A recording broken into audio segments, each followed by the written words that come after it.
Oops, I lost track of time. Hi! Let's turn this off. That is sad. I didn't think Professor Layton music sounded sad for some reason, but I was a little sad. Hi Tim, hope you have a great nap. I was looking at all the fucking because I'm a Paramore fan. I was looking at all the Paramore accounts or whatever, and it's just funny. I don't know. And then everyone's like, "That Sweet Pill, they make that song." It's just really funny. This is really funny. Anyways, we're at part 2 of episode 2 of the investigation. These are much longer than I remember them being. I don't remember them being this long. But it'll be fun, I hope. This time I have water. Hopefully my throat doesn't hurt. It was hurting last time. A lot of talking. But let's get into it. Shall we? I didn't realize it's been 7 minutes of waiting. I usually wait till 5 minutes, but I wasn't paying attention. Okay, today I'm in a different position, I guess, than last time my camera was on me. Let's pan it over, shall we? Over a little bit. About that. Yeah, that's much better. That is much better. There we go. Okay. We're still on the boat. My friend died. My boyfriend, more than a friend, boyfriend in the game died. And man, my bangs. I'm just and we're investigating the death. We met Herlock Sholmes, who is the detective in this series, and then we also have met the sailors, the investigator who is undercover as a shipmate. I don't know the words. And a couple of other shipmates, and we met a Russian lady trying to escape with the crown. And she's like 15 or something. She's a baby. So, that's where we are. I remember a little bit. And there's Susato. I wish we hadn't been thrown out like that. I wish we'd managed to find some clues what that speckled band might be. We didn't manage to investigate at all. Hi, Chris. How are you? And I imagine... I need a tissue. Okay. That we won't be able to for a while longer. We'll never get past that sailor guarding the door. I'm doing good today. I went for a little walk around the neighborhood. It's a little chilly outside. I only have paper towels, so that's gonna have to be my tissue. I guess my allergies are coming.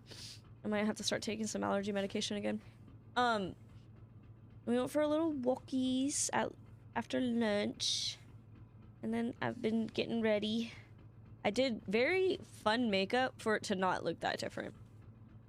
So, I'm kind of sad about it. Maybe I'll take pictures after stream. I'm just like...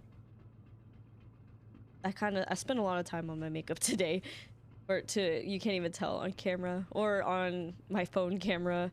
Or... just... even like in the mirror, I'm like... wow. I got a whole 8 hours of sleep. Not at all together. Nap, then sleep. I felt that. I took a nap yesterday. I was really sleepy yesterday. It was a new moon though, so usually I feel like that when the moon's changing, if that makes sense. It doesn't make sense to people who don't believe in astrology stuff. They're probably, shut the fuck up. Hi Harley Jam, how are you?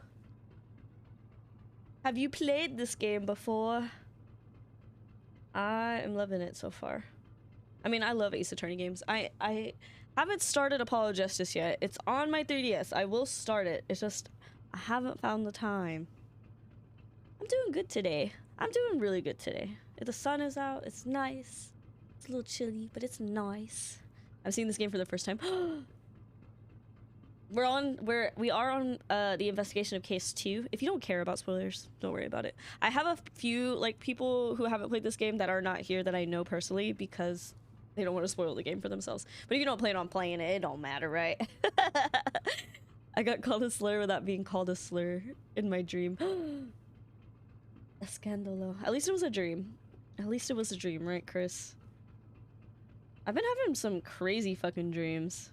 Been like scary, kind of. But not scary, but weird. I've been having like weird dreams. Don't know what's going on with that. But we'll get over it.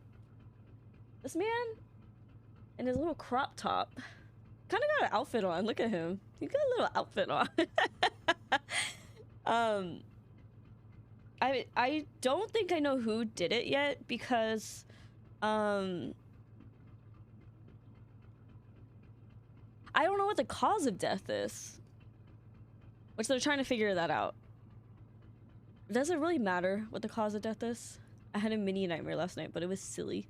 Like a silly, goofy mood silly, or like a... I don't know. Dreams have been weird lately. I'm thinking it's all the planets switching from... It's now Aries season, but there's still a lot of Neptunian energy with Pisces going on. I think that's what it is. I'm gonna shut up about astrology now. Time to put my watch on Do Not Disturb, because it's gonna fucking frustrate me. I've been trying to keep track of my activity. Also, because my watch reminds me to drink water. So... when it tells me to stand and I'm like, oh yeah, I need to drink water. Yeah. Oh my god, Mika's playing it too. I think Mika's ahead of me a little bit. I think. But I am... The way I read faster than talk, if that makes sense. I was putting on an old sweater and apparently I had a spider in the collar. I slipped... Ew. No. Have I told y'all about the time where I was young? I lived with my aunt and uncle who live in the country. Like, they live in the middle of fucking nowhere. And, I was putting my shoes on in the dark. This was like, I think it was before middle school. I had to be in like grade school. Putting my shoes on in the dark and I felt something in my shoe and I was like, what the fuck is that? Is it like a piece of dust or something? Then I reached in my hand, reached in my shoe with my hand and pulled it out. And it was a fucking red wasp. I pulled out a red wasp with my bare fucking hands. And I threw it on the ground. I screamed. I killed it with my shoe. I never got stung. I don't know how I didn't get stung, but I touched it with my hands. Disgusting. Disgusting. And I hate red wasp. Yeah, Harley Jam, what's up? Disgusting. The other things that would, that were gross when I lived out in the country, not only were red wasps a thing, red wasps love pools, because we had an above ground pool, so the red wasp would always hover around the pools and they would like build wasp nests around the fucking pools, and it was awful. I hate them. The other ones I hate, the other bugs, are the tan scorpions that like blend in. Where I lived in Texas was a lot of limestone, and they would just blend into the ground, so you wouldn't fucking see them. So if you like walked barefoot, you could step on one of these scorpions, and the littler they are, the more they fucking hurt. Awful. Fire ants too were ooh, fire ants. Ooh. We don't really have ants here, not as much, thank God. The bugs here are funny. Like the bees, they're fat and fuzzy, they're very cute. We do have a lot more yellow jackets than red wasp here, I think. Oh, spiders were also a gross thing. Always scared of brown recluses now. I'm so scared of them because they were like very common where I used to live. Hi, Hoffer. How about you? Hi, Juju. I hope you're doing okay. I read your messages in the other Discord, and I hope you're doing okay. I know it's rough. I hate bugs. I hate bugs, man. I don't care if it...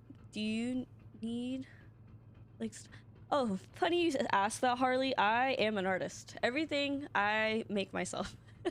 I make my own emotes. I make my own logo. I make My stream overlay is relatively simple, but I don't like extra stream overlays. I think it's the only like stream overlay that I love that I've seen of other people. I like the way Barry was streaming, does his overlay. I like his a lot, but other than that, I'm good. I'm so glad we don't have— you don't have poisonous spiders in your state? What? I think brown recluses are a thing here. I think they are. I don't know for sure. I would have to ask friends who are natives of here, because I actually have no idea. But I do know that this state doesn't have a lot of snakes. Does not have a lot of snakes. Snakes are an endangered species here, and they're actually very protected. I love snakes though, but I know in Texas, rattlesnakes are a bad one. I never saw a rattlesnake. I've seen bull snakes and I've seen green snakes. I don't know what the green ones are called. I saw green ones in cedar trees, which was— I'm like, what? But I've seen bull snakes, which look like rattlesnakes, but they don't have a rattle, and they're relatively harmless. They eat mice and stuff. And water moccasins are really bad. I've never seen a water moccasin. I'm glad I've never seen a water moccasin, because those are poisonous. Venomous? Venomous. Right? The emotions come and go. I've known this was coming. It hurts. It hurts. It hurts.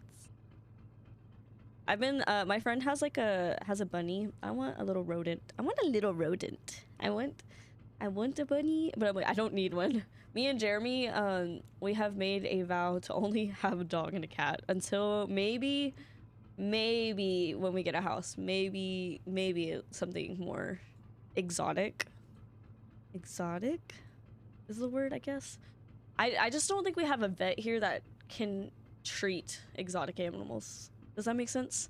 I couldn't do reptiles because bugs. They have to eat crickets and stuff. I'm like, no.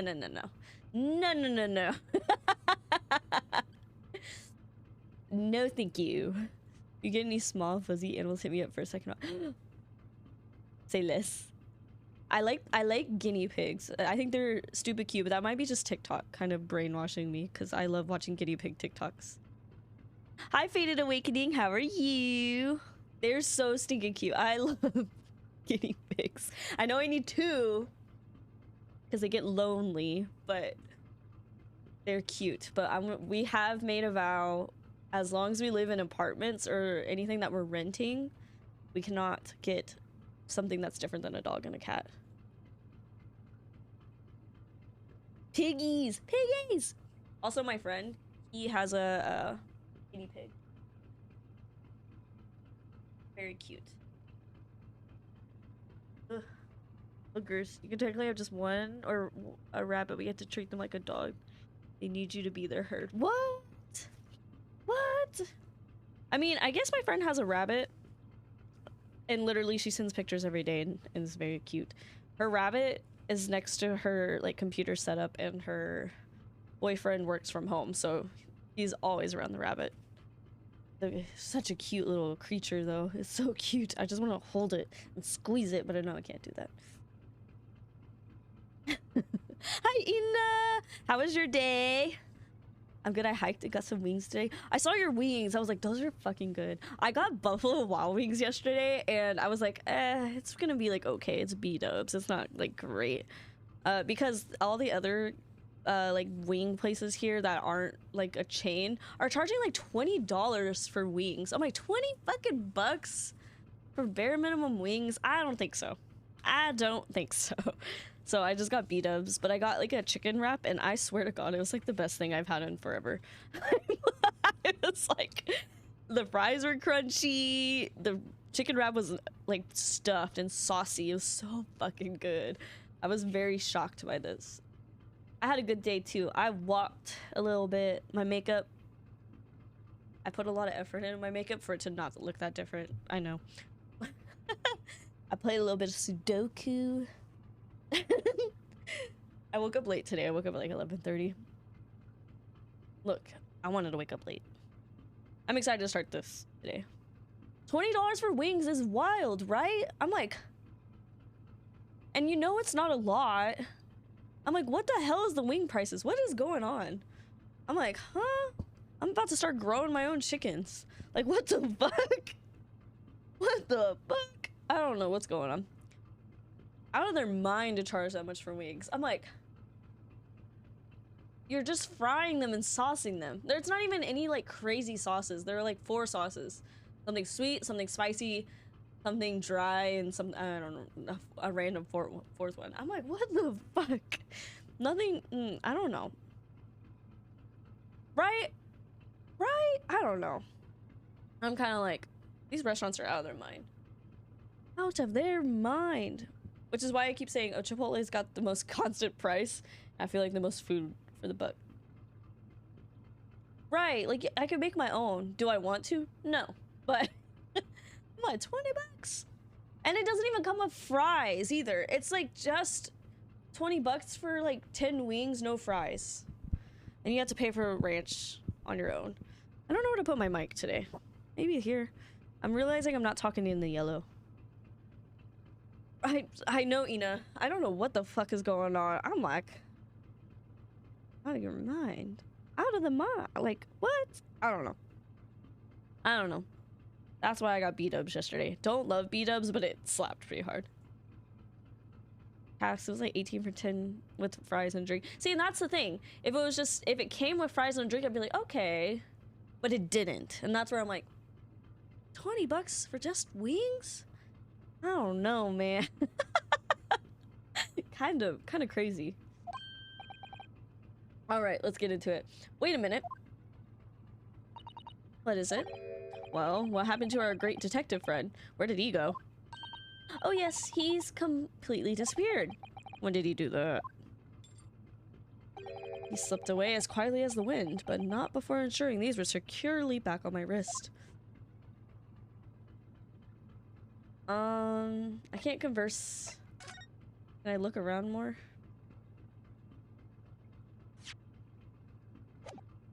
Sholmes is gone. Where the fuck is he? Oh, I definitely looked at that. Juju.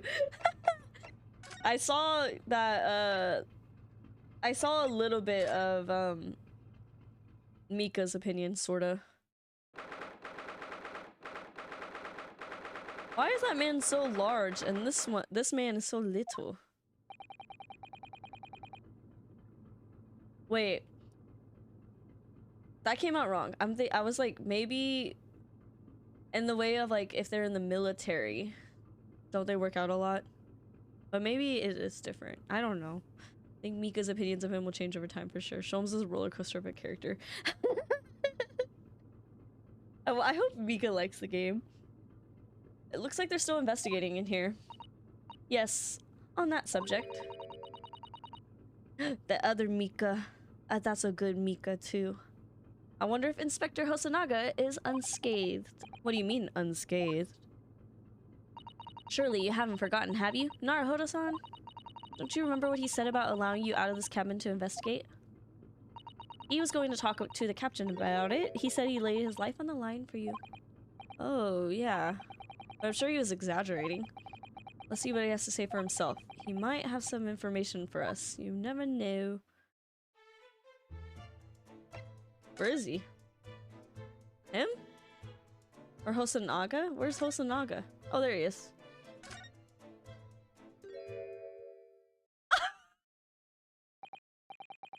What happened to him? Where is he? Where is he? What happened to him? Inspector? What happened to you? Your face? Please don't worry about it. They're just scratches. Made by a bear? When I told the captain that I'd given you permission to investigate, he told me he pummeled me with his fist and then tossed me overboard. What? But the pummeling was over in a flash, and he must have decided against throwing me overboard. So it's nothing really. When do we get to meet the captain? Looks like he wasn't joking when he said he'd lay his life on the line if he had to. Well, thanks to your efforts, we now know a little about the neighboring cabin. Yes, so I understand. Oh, and I bumped into a man claiming to be a great detective a little while ago. I think his name was something like Herr Locksholms. I don't think he was German though. Ah, that explains it. There's so many games I want to talk about, but like people haven't finished the games. Lots of games going on in the Smith Cord. Shall we compare notes? Then we can tell we can tell you what we found out. Yes, let's do it. The cabin next door. Nikolina Pavlova? She's in the cabin next door. Oh, do you know who she is? Please, what self-respecting ballet fan wouldn't know the graceful angel? Okay, ballet fan.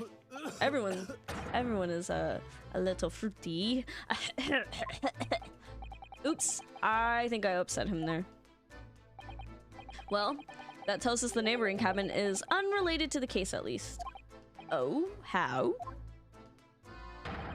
Because angels don't go around committing crimes, do they? Now I've definitely upset him. Inspector, has your investigation here proved fruitful? If I'm honest, there's very little more I can do. Our duty is to make sure that the scene isn't disturbed. Ready to hand over to the Hong Kong police. Hong Kong? I'm just keeping Hong Kong. Wait, what is happening? What is...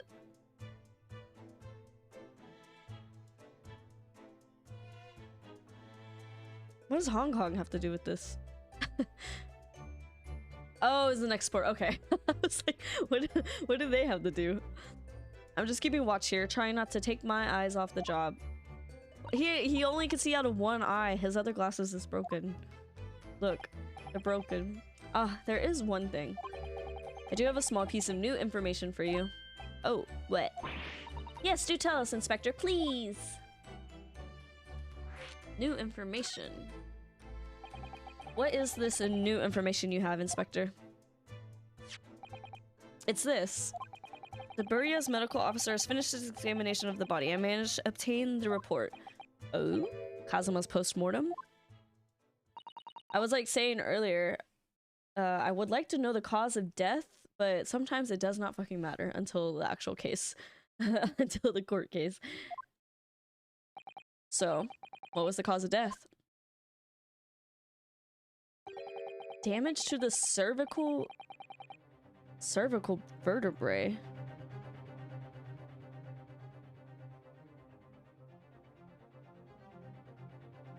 Is that like his cervical? Wait. I did not take anatomy or physiology. Cervical vertebrae. His neck.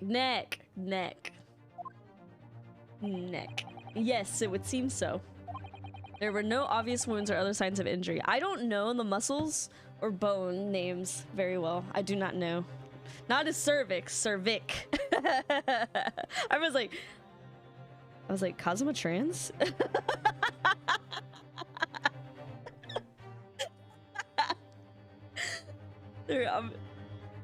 No, you never told me how you... Right, Kai? My boyfriend is dead, and I don't know how. There are no obvious wounds or other signs of injury. Cervical vertebrae. So first I think they were considering poison.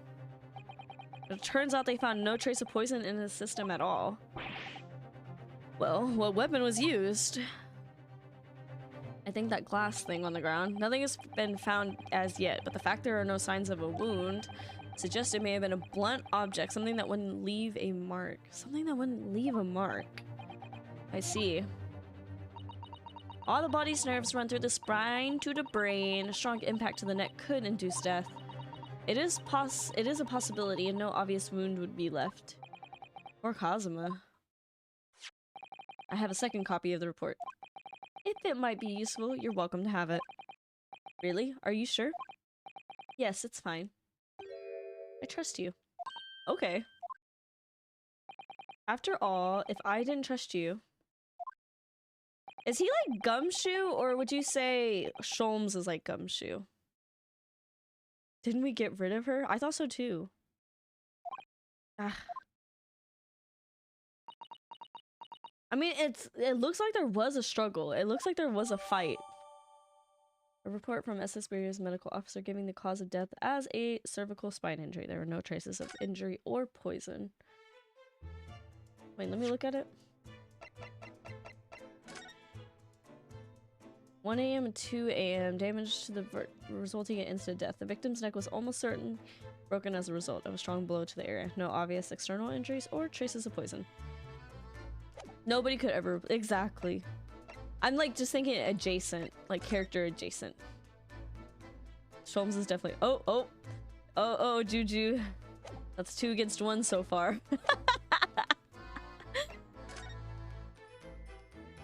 Oh, Mr. Sholmes was here, was he? Yes. He seemed to be enjoying himself a little too much as he crept upon the floor. About on the floor? Investigating. We don't hear salary cutting noises around Sholmes. They didn't have to worry about that back then. They didn't have to worry about stuff like that. Or they kind of did, because that's why we have unions now. But, you know, it's... Who is he hired by? Who is his boss? I hate that I can't roast Sholmes without spoilers. We'll get there. We'll get there. I'll let you roast him eventually. We're definitely finishing this on stream. We're definitely gonna do it. It might take a month. We'll see. Oh my gosh. There's some fighting words in chat right now. It's he suddenly left. I suppose he must have become bored. Did he say anything at all? Actually, now you mention it. Yes, just one thing, but he practically shouted it.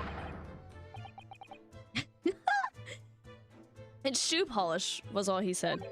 Shoe polish? I wonder what he meant. On the ground?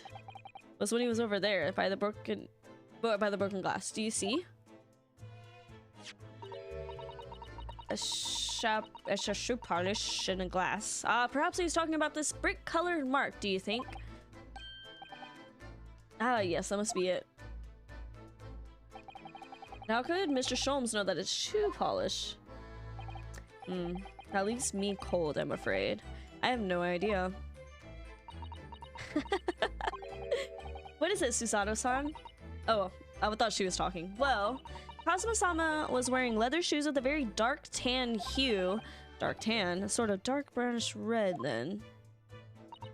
Yes, a little like the color of red wine, but darker. I often repaired them for him. Oh, does this mean... That means that this mark was made by the polish on Kazuma's shoes. They scuffed on the floor. We looked at that. That's really all I can tell you at this stage. I should return to my post. My fellow crewman's eyes are boring into the back of my head. Yeah, that might be for the best. Thank you. Why are you dying? Poor Inspector, you look exhausted. Oh no. Well.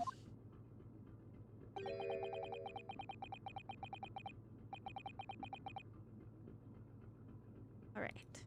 Feel terrible that I failed to protect Asagi-san. He was my responsibility. Of course, my pain is nothing compared to yours. You were his friends. Boyfriend! The truth is, I seem to have had a heavy head ever since I woke this morning. Huh? What are you rubbing? Sir? What are you rubbing? A heavy head? That's interesting. My head's still throbbing too. It's like the air. He's rubbing the air.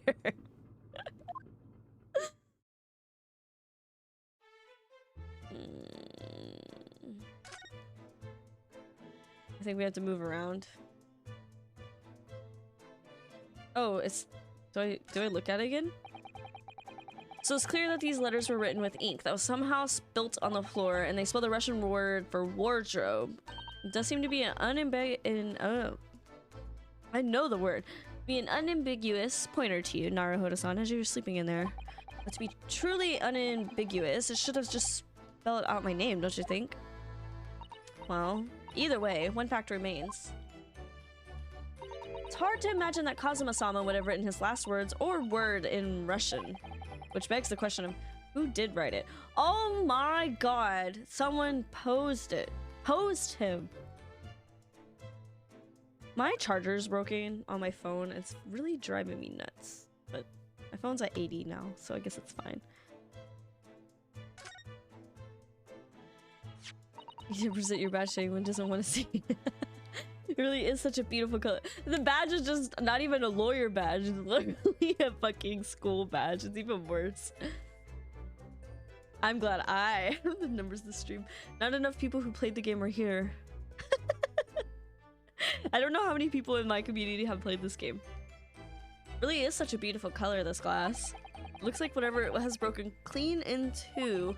The other half is nowhere to be seen. And then there's the brick colored mark, which is shoe polish, according to that great detective you seem to know all about. I suppose it must be from Kazuma-sama's shoes.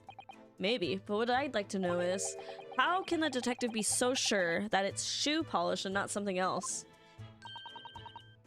My university IOD will be vital to solving this crime. Literally! Just flashing my bus pass. Because he's a great detective, of course. I don't know if other people's colleges, their student ID was a bus pass, but mine was. And that's all I used it for, was a fucking bus pass. That's hardly a reason, isn't it? Alright, anything else to look at again?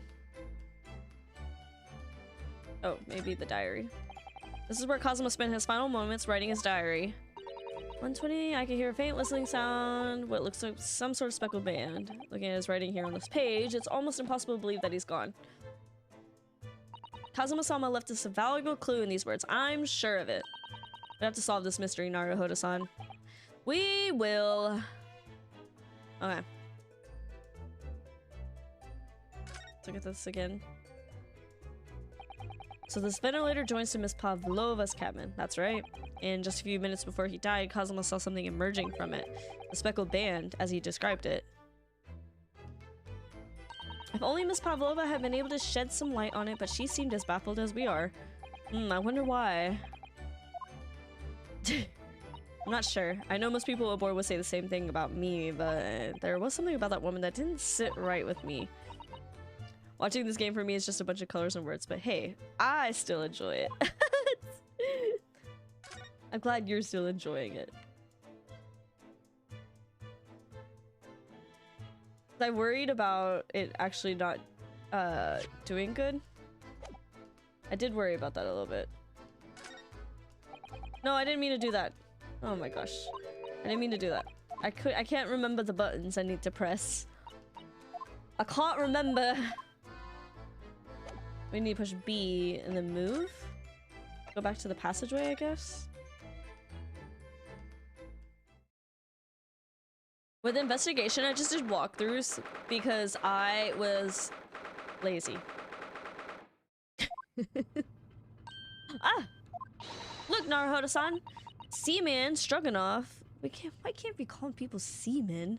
Stroganoff is gone. Stroganoff? Stroganoff. The burly Russian sailor who's always crossing his arms and glaring at us. All these Russian names are impossible to remember. Beef Stroganoff. That was his name. I remember that.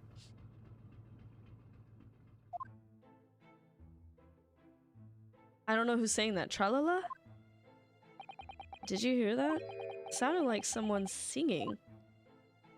Tralala, Tralala. How do I say that in a British accent? I did it the great detective way. This caroling. I know that lark-like voice. Well, never mind that now. This is a golden opportunity for us. Yes, you're right. We must seize it. I mean, this is super early on in the game, so if you keep watching, you should be fine. It'll make sense, right? Definitely. Before that, Stringy Knot Crewman comes back. Stroganoff. Stroganoff. Stroganoff. Do we move? I guess we go back in there.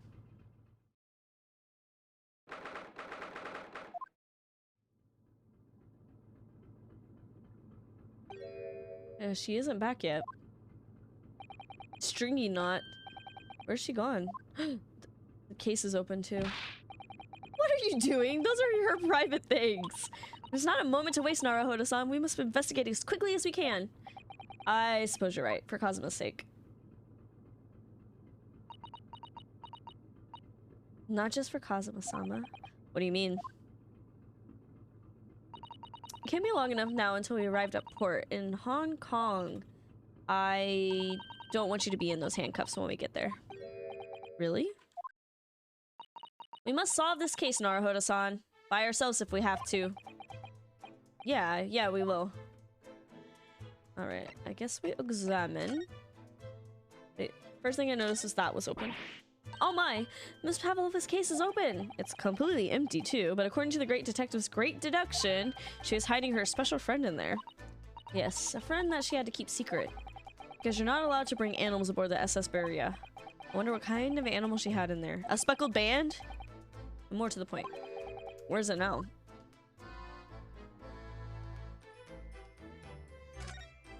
She didn't want us looking over here. There's just a few books on the desk, nothing else by the looks of it. Well, Miss Pavlova only ran away from the ballet last night. She's hardly occupied this cabin for any time. That's true. I wonder what kind of books she likes to read. Okay, horn dog. Let me see. Yes, I see.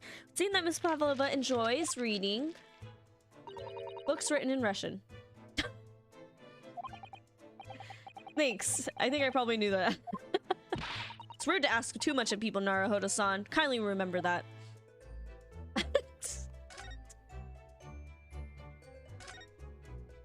She didn't want us looking in the trash last time. I suppose every cabin has a waste paper basket. Shall we have a little look and see what's been thrown away? Naruhodo-san! It's poor etiquette to go sifting through someone's rubbish, you know? Ugh, those eyes. She's looking at me like I'm a piece of fucking trash. However, these are special circumstances, I think. Exactly, we have no choice! Look in that trash. There's hardly anything in here at all. Oh, well, that's a little disappointing. Alright, and I guess we can look at the wardrobe. Why is this animated so funky? Naruhodo-san, are you there? Sorry, I'm right here. Yes, why? Oh, good. I thought you might have climbed into the wardrobe when I wasn't looking. My nose is like itchy as fuck right now. I didn't realize it until I turned the camera on. There's a fuzz. I felt it. I didn't read that. I don't think. Oops. Believe me, I don't have some strange compulsion to jump inside every wardrobe I see, you know. The Lion, the Witch, the Wardrobe. Narnia. Well, anyway, I'm not sure anyone could fit inside this one. It's full of beautiful outfits. I suppose they're all stage costumes. That's all she's got? She doesn't have like a comfy t-shirt or something? I was rather hoping we find Miss Pavlova's friend hiding there, but no such luck. What else have we not looked at? So this ventilator connects to Kazuma's cabin next door.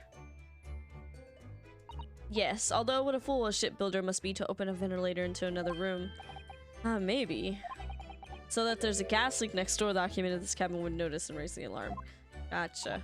Or the occupants of both cabins would die of gas poisoning. That is a possibility.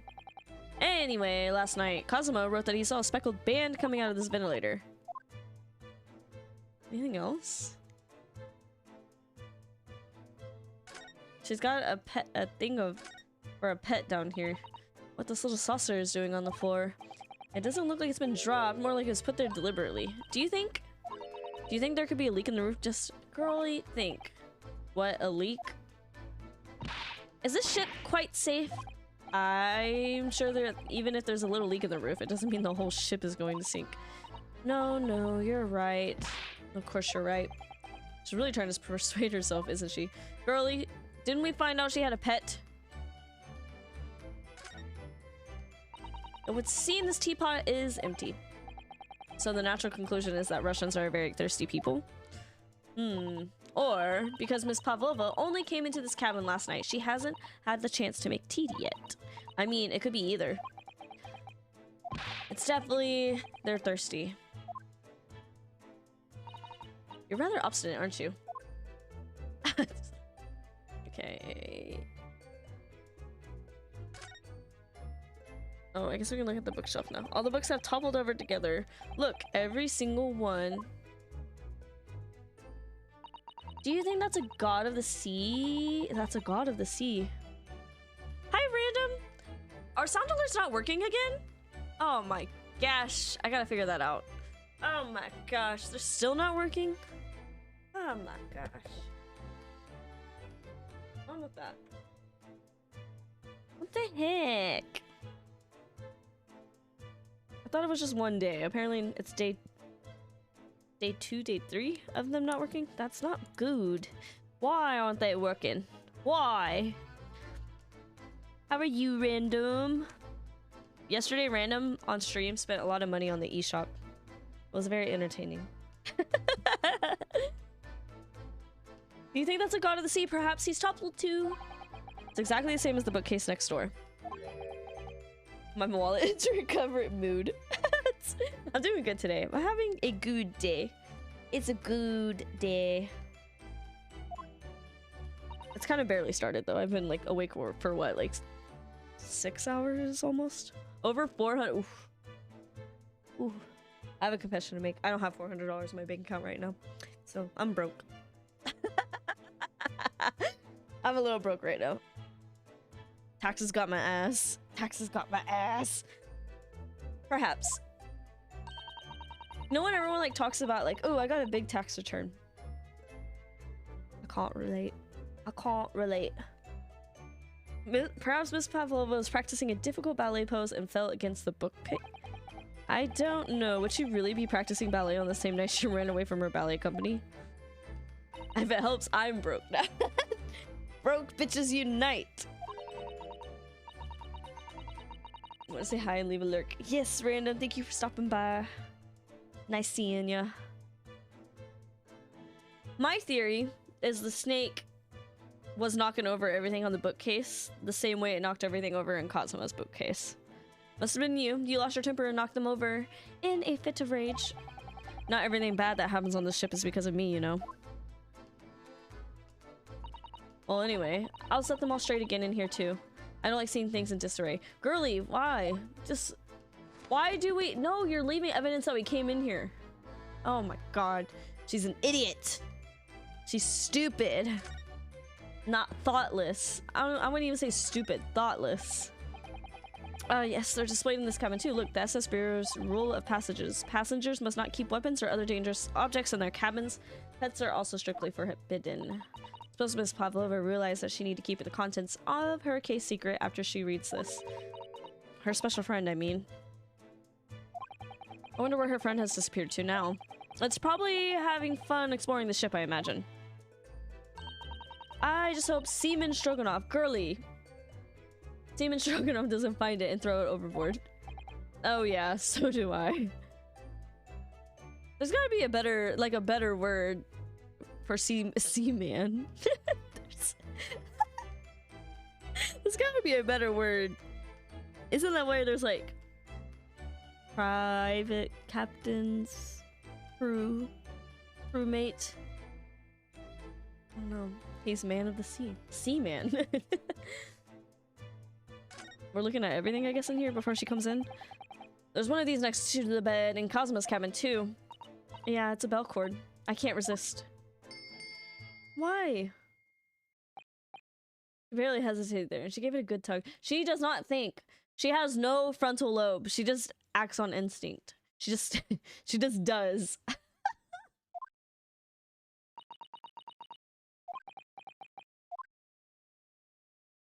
No, I didn't actually expect anyone to come.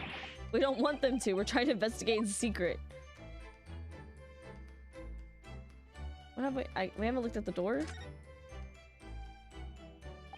This cabin door is the same simple sort of bolted latch that our cabin door has. If the bolt's drawn across, there's no way anybody could enter the cabin from outside. No one has a frontal lobe. No one. Yes, it's not a particularly heavy-duty bolt, is it? But still, it wouldn't slide across of its own accord, would it? No, and the door is made of metal, so there's no chance of trickery using magnets to unbolt it from the outside. Did we look at everything? And it seals up perfectly, too, to stop any seawater coming in. So you couldn't use the method you told me of passing a thread through a crack through the closed door, either. Seem to know a lot of tricks for opening doors. I'm starting to see why they suspect me. Sus. Sus. What have we not looked at?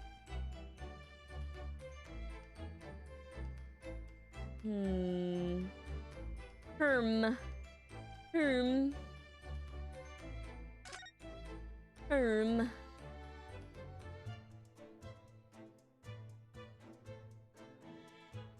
you looked at everything?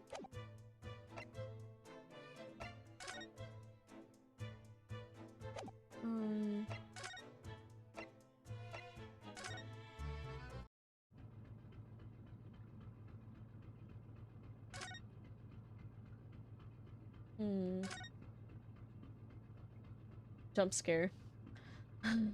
Sholmes jump scare. Mr. Sholmes, look! Now, wow, you never know where he's going to turn up next, do you? He seems to be stealing a look at something as he sings to himself.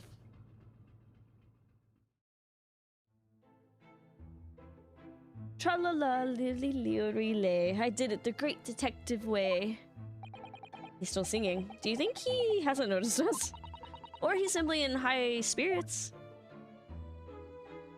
Yes, there were times I'm sure you knew when the yard bit off more than it could chew. Tuesday. And through it all, when there was a doubt, it's lucky her luck was about.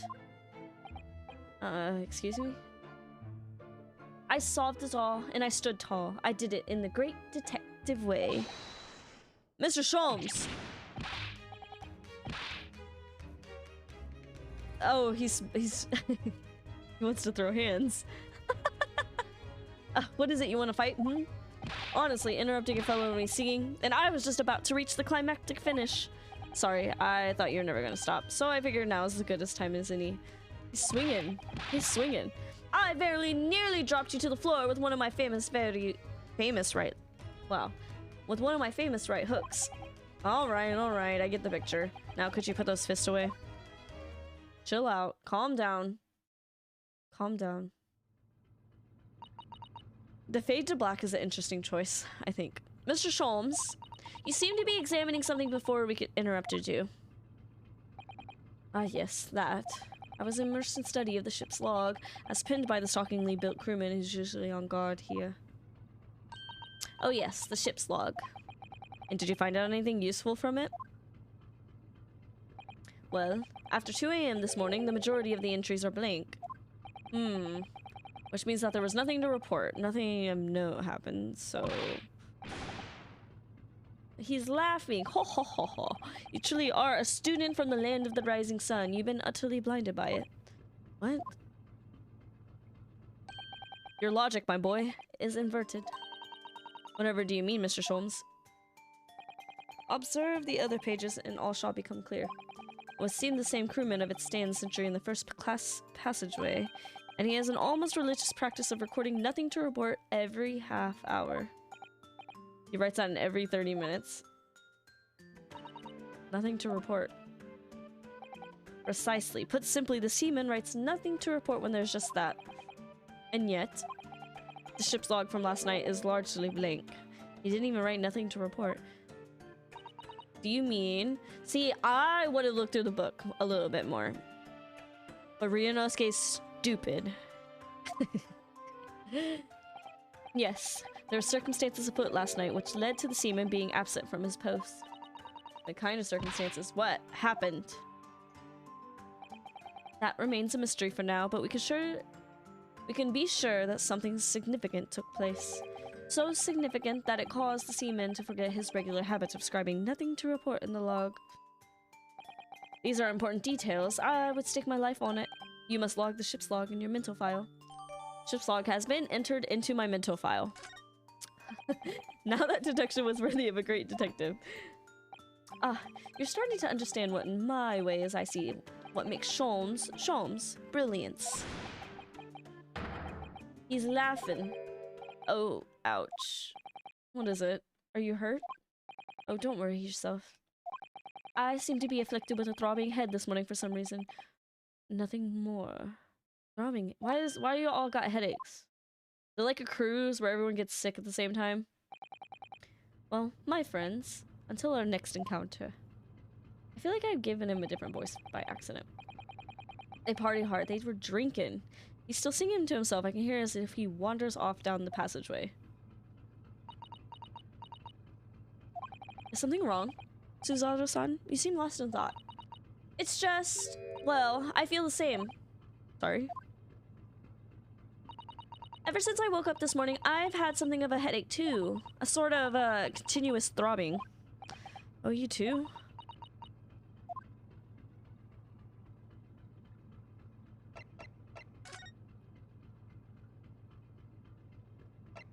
Do we go back to Cosmo's cabin? Is there gas leak?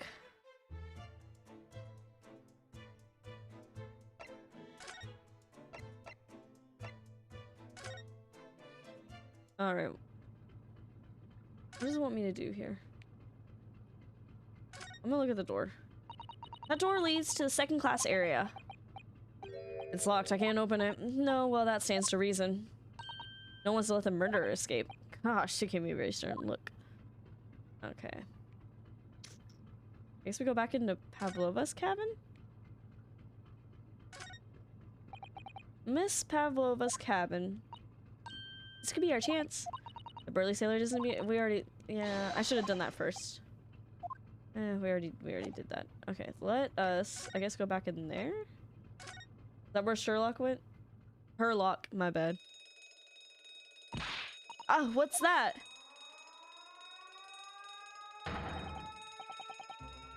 Shut down the engines immediately. Vessel sighted a quarter mile forward. Full stop. Hard to starboard. All hands brace for impact. What the fuck? I think we're about to crash into another ship. What? I can't stand. Suzada-san, hold on to me.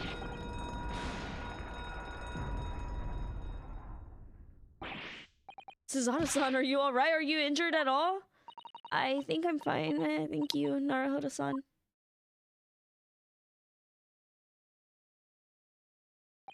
It looks like we avoided a collision. I think, yes, the ship has come to a stop. Oh my goodness, what about you, Naruhodo-san? Are you hurt? No, I'm fine. FBI, open up! Hello, is anybody in there? Shout if you need assistance. Oh, that sounds like...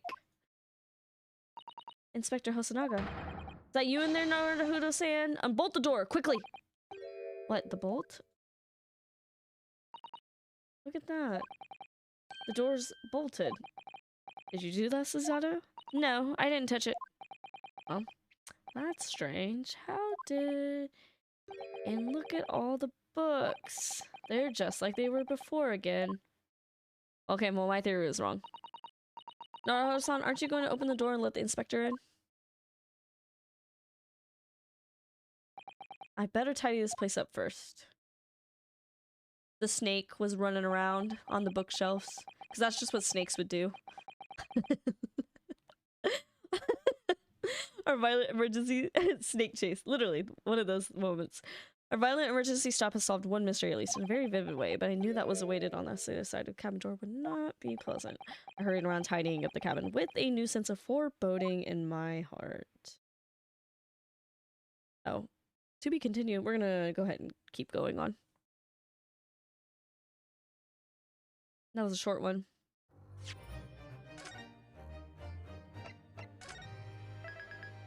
Where are we now?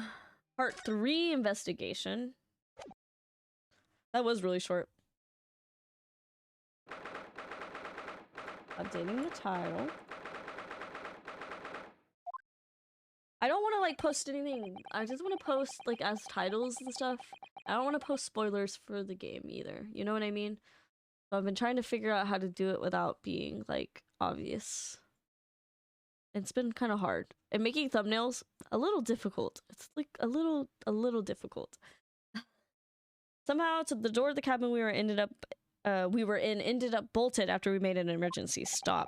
Suzada-san took a deep breath, then gently slid back the bolt. She's so little. Hi, Adi. How are you? What are you doing in Miss Pavlova's quarters? Ah, you both look unhurt. Good. Yes, we're fine, thank you. What on earth happened? Or something about we were going to collide with another ship? I'm doing good today, Adi. Appears to have been a false report, though. False report? How did that happen? There's a dense fog outside, so it's extremely difficult to see. Someone must have thought he saw a ship ahead. This person obviously triggered the alarm, and that's why we made an emergency stop. Everything is chaos. Passengers are screaming. Crew are running everywhere.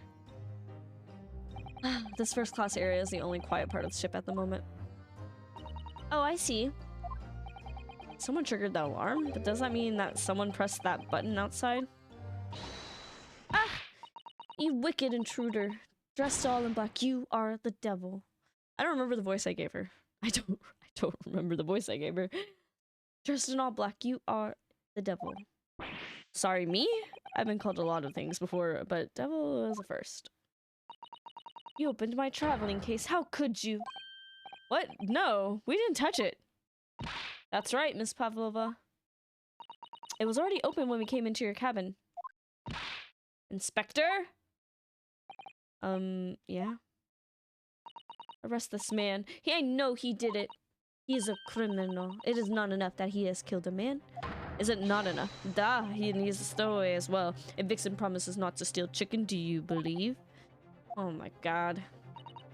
Take him away. He is a trespasser as well as everything else. Stowing away, trespassing, killing. She's right. You are the devil. Doesn't look good, does it? There's a cell below deck. Throw him in.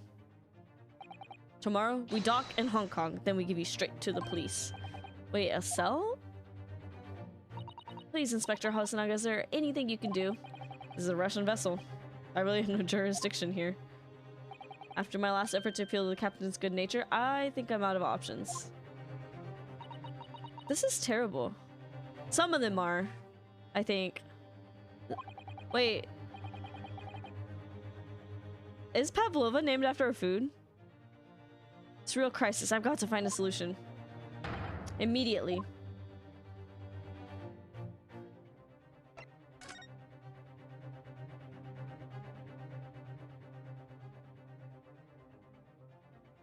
What am I supposed to do here? What is he doing? There's another reason for her name? Okay. It actually is a dessert, though. That's kind of funny. What am I supposed to do here? I just need to keep calm and focus on the task at hand, which is investigate. Don't touch my things! You want me to show you where crawfish hibernates? Hiya!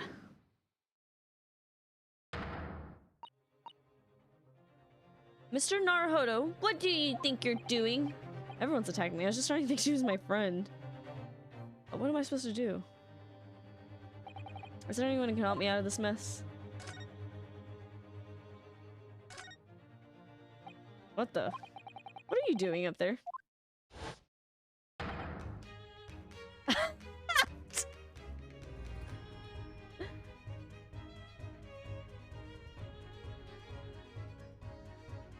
Oh my god. Mr. Sholmes!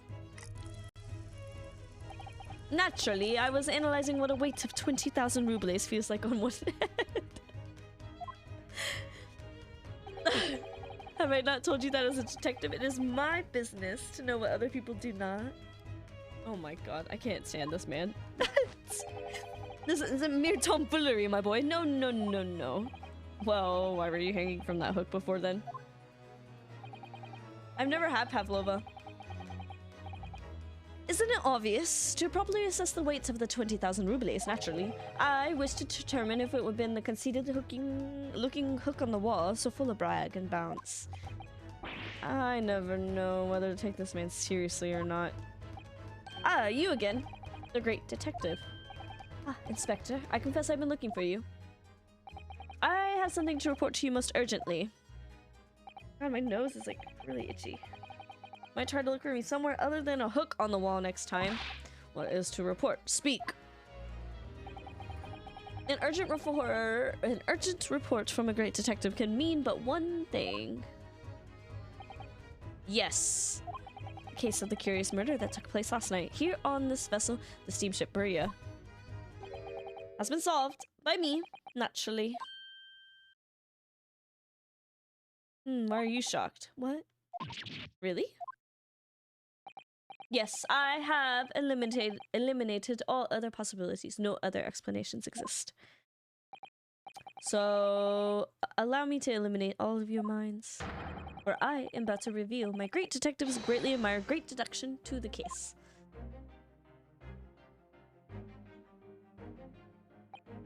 You have solved it? Even Hedgehog understands this case. We all know who was responsible for killing student boy this morning when we found criminal in wardrobe.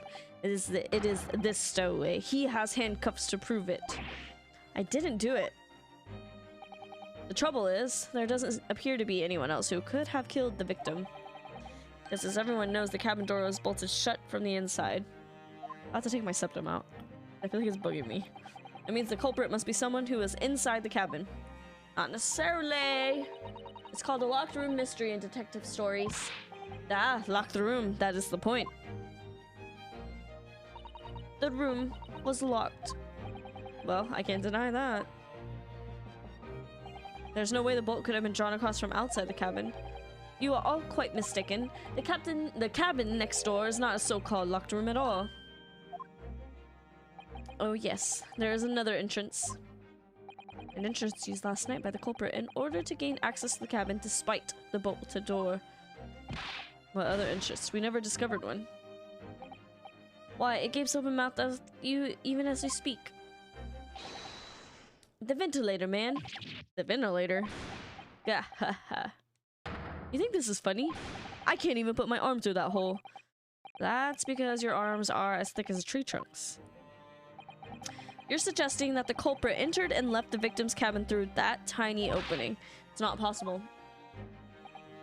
But it is. And last night, the victim even witnessed the intruder in the act of passing through the ventilator. Mr. Sholmes, do you mean... Are you referring to the words Kazuma-sama wrote in this diary? 1:23 a.m. I can hear a faint whistling sound, and at 1:35 a.m. what looks like some sort of speckled band is dangling from the ventilator girl. Precisely, my dear madam. Well, what does it mean? What is a speckled band? The answer to that particular conundrum is in this very cabin.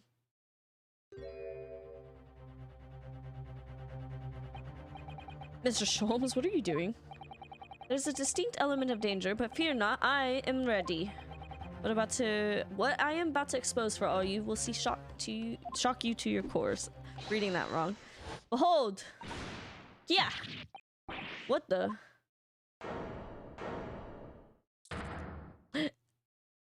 It's a snake! It's a little sneaky snake. Look at him, he's cute! Oh my goodness, look at him. That is a cute little guy. Oh my goodness. He makes a little noise. Allow me to oh my god. Allow me to introduce you all to the band. The speckled band. A snake. Indubitably. We already knew that.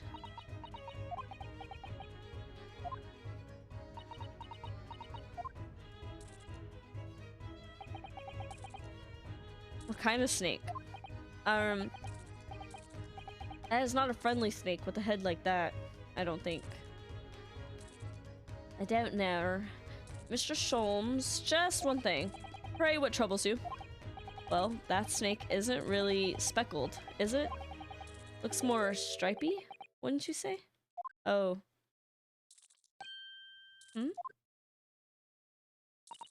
Yeah, you're right. I think in this case you'd have to call it the striped band, wouldn't you? She got two? Maybe he was mistaken, it was spotted. You both see and observe with distinction. However, do you not think that is precisely the trap into which the culprit wishes you to fall? Oh my goodness, really? It's a trap? How exactly? I think perhaps at this time I explain the intricacies of my train of thought. It is dumbass behavior a little bit. Are you ready, Miss Pavlova? I'm sorry for the young man who died, but that is all. His death has nothing to do with me. This whole thing has nothing to do with me. There are two conclusions I have drawn from the facts. Number one, last night, your friend infiltrated the victim's cabin. And number two, that same friend was responsible for the victim losing his life. I'm not sure about that one. No. No! I don't really know a lot about Russian accents. I don't think. She's turned as white as a bowl of rice again. She is as white as a bowl of rice. I don't think she's turned white. She's been white. Sholmes must be right. He hit the nail on the head. This young woman's friend killed Mr. Asagi? Oh my. That is a venomous snake, I'm pretty sure. It's like he can't speak with that snake coiled around his head. I would advise as little movement as possible, Seaman. You went in with the fangs of that long friend in your neck. Why do you have a venomous snake as a pet? So everyone, let us begin. Sherlock Sholmes is proud to present his logic and reasoning spectacular. We're doing it again? The great deduction, the game is afoot. I think most constrictor snakes don't need to be venomous on account for... Oh, is it a constrictor snake? I see. I thought he just wanted to be around the man. Miss Pavlova, moments ago you claimed the following. His death has nothing to do with me. This whole thing has nothing to do with me. Yet, you cannot deceive yourself. Yes, when you recall those horrid events, your aching heart smarts with pain. Aching heart. And it is that very pain that evidences your inextricable link to the victim's death.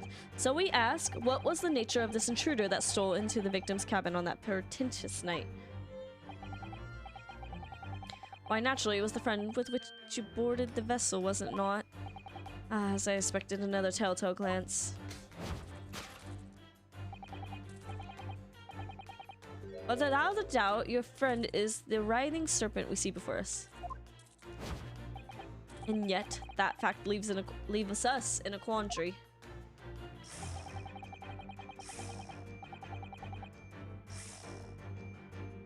What kind of snake are you, friend?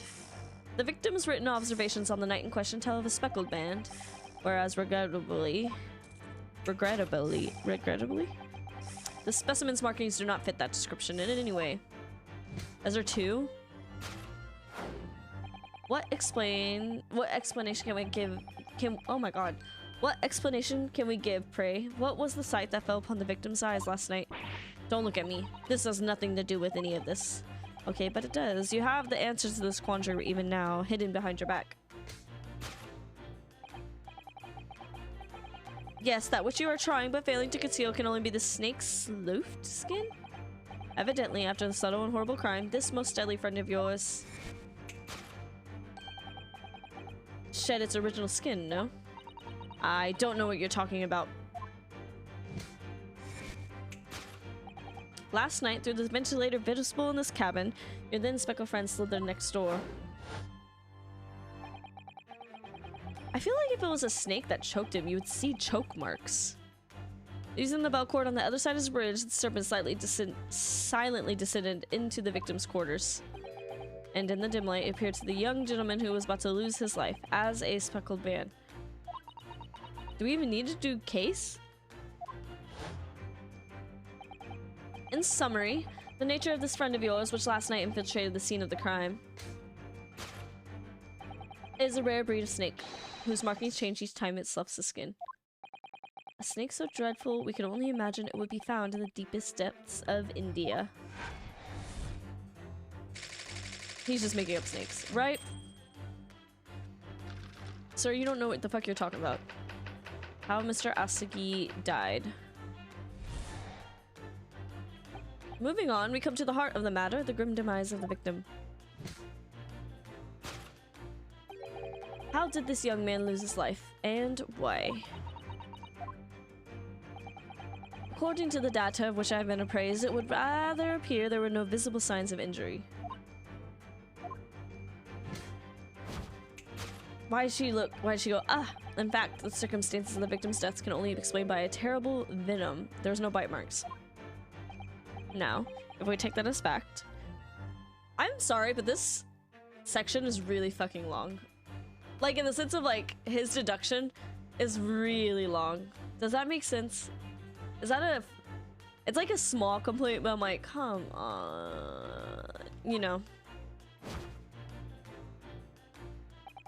We can reasonably imagine that there remains evidence to affirm it at the scene of the crime. Oh no, could there be? Could there be? I'm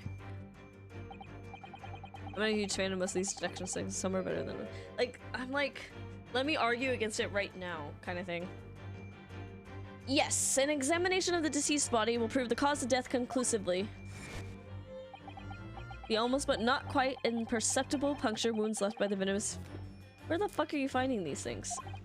Yes, the vestiges of the snake bite delivered by your terrifying friend. This makes no sense. There is no point feigning ignorance, Miss Pavlova. I don't think they make you hear him out all the way first. It's like... It's really long hearing him out, too. After the incidents, you endeavored to hide everything, didn't you? But now your voluntary glance betrays the hiding place you chose. That's right. You hid the evidence that links you to the victim's death in that traveling case. When we first met in the cabin, it came to my attention that your case moved periodically. Your serpent assistant was restless inside, no doubt. You don't. It is telling that the victim made note of a low whistling sound that he heard minutes before his end. Whistling sound? Whistling sound and a whistling sound. That was your signal, was it not? Sound you had used to train your serpent friend. To train? Indeed. You put the serpent through this ventilator and wait. After a period, you summon it back with a whistle. You wouldn't know if the animal had done its duties, so you would listen for signs of life next door. If the victim appeared not to have been dispatched, you release the snake once more. Do you not deny the snake has undergone such... Why would she have killed Ozma, though? Not true.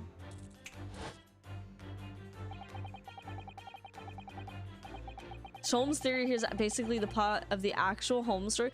Really? Having slithered through the ventilator and down the umbilical cord, the creature needed only to sink its fangs in once. And its venom would course through the victim's veins, ending his existence forever. The dude died by a trained snake. I don't think that's what's happened here, but maybe, I don't know. I don't think she would... Why would she kill Asagi? She didn't even... I don't know. She just came aboard the ship last night. I don't know. I feel like whoever killed him is like a politics reason. That is the true nature of the Speckle Band that took the poor young man's life. There can be no doubt. My logic is infallible. Alright. Now I have to read all this again and more. Do I have to read it all again? Would y'all be mad at me? Thus concludes Sherlock Holmes' great detection of the Speckled Bond. I feel like my British accent's really bad. Also, his neck got broken, so did Cosmo just sit there while the snake wrapped it? Right? I'm like confused. His little tongue, though, he's cute. Miss Pavlova has trained her pet snake as a killing machine. There, on the floor, you will observe a saucer of milk. The promise of food is the key to training any creature. Incredible. I'm not saying that because he definitely didn't do that. Amazing! Your great deduction really lives up to his name. I see now why Sherlock Holmes has become such a household name. My dear man, it was nothing remarkable. As the Russians say, I could have done it with one left hand. He says, bullshit. Could I venture an opinion, Mr. Holmes? But of course, what's on your mind? It's just, about your deductions before. I clicked A too much. I welcome questions to my method and will answer both loudly and proudly. I don't think it was that important. Oh, well, good. First of all, snakes are egg-laying creatures, part of the reptile family. You are well informed, madam. And reptiles, don't drink milk. It's really only mammals that like to drink milk, you see. And I'm not sure it would be possible to train a snake using milk as a reward. No matter. No doubt Miss Pavlova used some other treat to encourage her pet to do her bidding. Milk was merely an example. The logic holds. Well, actually, there's something else. Snakes have no ears. They don't have ears? I thought they had little holes in their head. So I'm not sure it would really be possible to signal to a snake by whistling. Madam, what of the tales from Arabia? Have you not heard of the snakes that dance to the sounds of a flute? I think perhaps the performers play their music in time with the snake's natural movements. Oh, I see. They don't call it Arabia anymore, right? What is the country that was Arabia? No hands, no feet, no ears? The creatures are so inept as to be practically useless. Or is it still Arabia? Is Arabia the city? I'm a little ignorant. Don't take it out on the snakes, Mr. Sholmes. There's one other thing. Saudi Arabia now, I think. Okay, that makes sense. You have one more. Snakes use the scales on their bellies to propel themselves. It might used to be... I'm gonna look that up later. I'm looking that up later, actually. And my Civ game, Arabia is one of the countries. I'm Japan in this Civ game. And I was actually like, I don't know the history of Arabia. So I should look into it. I'm not really sure that a snake could manage to climb up a flat bell cord like the ones in these cabins. Oh, really? Then it should try harder. Please don't be angry with me, Mr. Sholmes. The point is, even if the snake had gone through the ventilator to the next door cabin, it couldn't have come back without help. What I'm trying to say is that there are a number of reasons why it's difficult to imagine the snake could have had a part in this. So what the fuck did he eat? What did Asagi see? What did Kazuma see?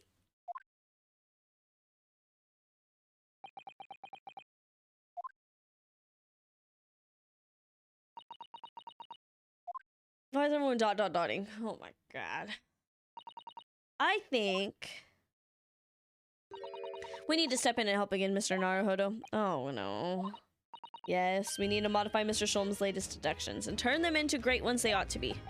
I had a feeling that was coming. Alright, let's give it a try. Just what I was waiting for, Mr. Naruhodo. Yes, right. So, cast your eyes down to your wrist again. What? You've done it again. Your handcuffs are gone. Where do they go? Fear not, I shall see they're restored after our work is done. I really wish you'd leave them off. Now, everyone, let us begin. Our Lux Sholmes is proud to present his logic and reasoning spectacular. Course correction. Hold it, Mr. Sholmes. A beloved speckled snake.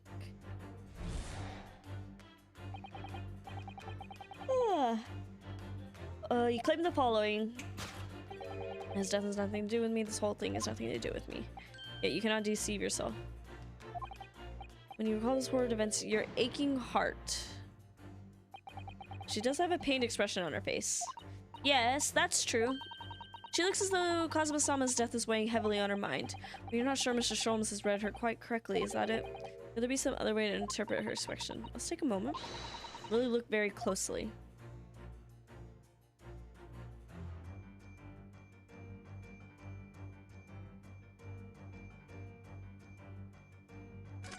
Claw scratch. Naruhodo-san, look. That looks a very painful wound. It's a scratch made by... Does she have two animals? Fairly recently. Well, whatever scratch doesn't appear to be around here. I'm assuming that's it.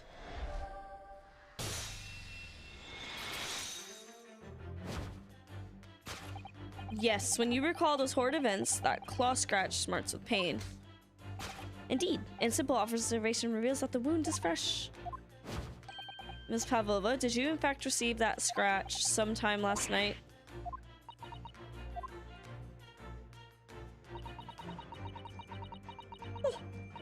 I'm yawning. Okay. When I think about the young man... When I think about the young man who died next door, I feel so sad. And when I am sad, the pain from this wound is worse. And it is that very pain that evidences your inextricable link to the victim's death. So we ask, what was the nature of this intruder that stole into the victim's cabin on that portentous night? Why, naturally, is the friend...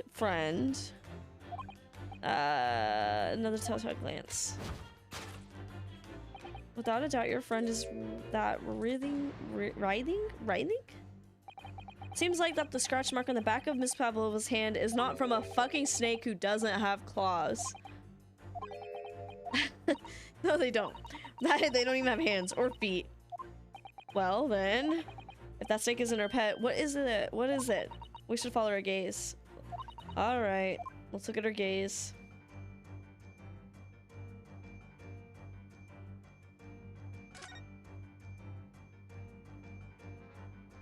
Ah, look at that. Look at this photograph. Every time it makes me laugh. She's beautiful. She sure is. She has a cat. She has a fucking cat? Yes. So whose snake is this? Without a doubt, your friend is the little kitten we see here. The scratch on the back of your hand makes that abundantly clear.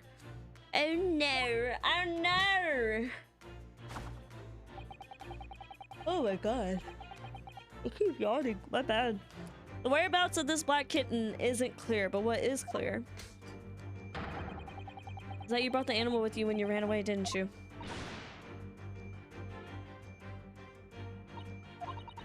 Darka is my best friend. I couldn't leave her behind. Darka would be a Russian blue. And yet, that fact leaves us in a quandary. Who the fuck snake? Who is this? Where is he from? The victim's written observation on the night in question tell of a speckled band. Whereas, regrettably... that is a fucking cat. The specimen's markings do not fit that description in any way. What explanation can we give then, pray tell? What was the sight that fell upon the victim's eyes last night? Don't look at me. This has nothing to do with any of this. Okay, but does. You have to answer this quandary. Even now, hidden behind your back. What is it? What is that? I don't know what that is. Did you see that? She just took something out of her pocket and hid it behind her back. She just let no one ever know. Oh yeah, ploys like that are Mr. Sholm's specialty. Anyway, I find it hard to believe that's the skin of a snake. In which case, what is that? What the fuck is that?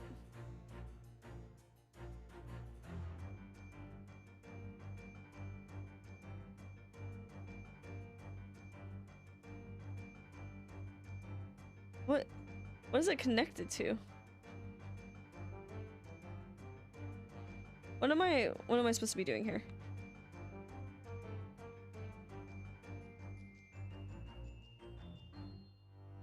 What? I cannot tell what that is. What is that?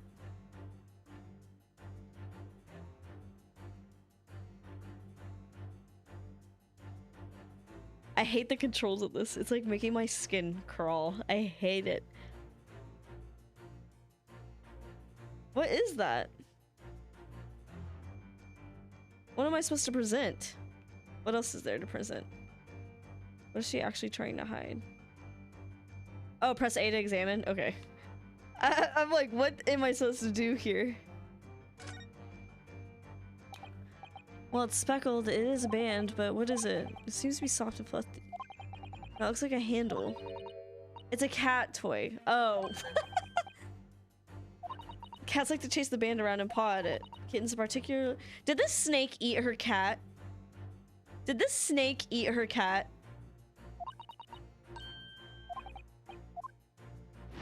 There we go. Yes. The cat toy. Yes, the thing you're trying to but failing to conceal is a cat toy. Precisely, in the true nature of the now infamous speckled band. Ah, I see it now. I did not see that at first. It was this toy that you jangled through the ventilator. You waved it around, I presume. Naturally, the victim could not fail to notice it. But why? For what reason? For why? My dear boy, there can only be one answer to that. After her feline friend disappeared through the ventilator into the neighboring cabin, Miss Pavlova attempted to use the speckled cat's toy to incite the creature to return. Ah. In summary, the nature of this friend of Miss Pavlova's, which last night infiltrated the scene of the crime, is a blitheless Russian blue breed of a cat by the name of Dorka.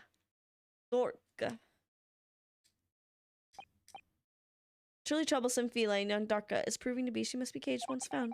You will forgive us for bothering the photograph of your pet, Miss Pavlova. Was the cat eaten? Is the cat dead? It was after I gave her food last night. That's when it happened. She scratched the back of my hand and then ran up the bell cord. Before I could do anything, she disappeared through the ventilator. Dorka, she's so naughty. Naughty, naughty. Alright. Where'd the snake come from? Oh, now we have more. Oh my gosh. Moving on, we come to the heart of the matter, the grim demise. How did this young man lose his life and why? She wrote Russian on... According to the data, which I've been apprised, it would appear there were no visible signs of injury. In fact, the circumstances of the victim's death... I don't think so. Well, Mr. Solms said there were no signs of a wound, that's right, but Mr. Solms seems to be unaware. Cosmo wasn't poisoned, it would seem so. Let's give him the information he's missing out now. Cause of death. Yes!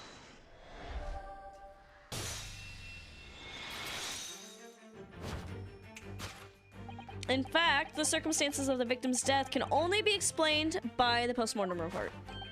Oh yes, I knew it was one or the other. That his neck was... Indeed, the breaking of the cervical vertebrae is fatal, only that Goliath would be strong enough to survive that.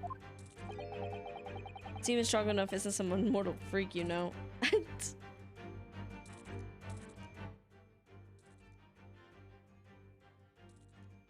Anyways. The jury is out anyway. We have on good authority that the victim's neck was broken.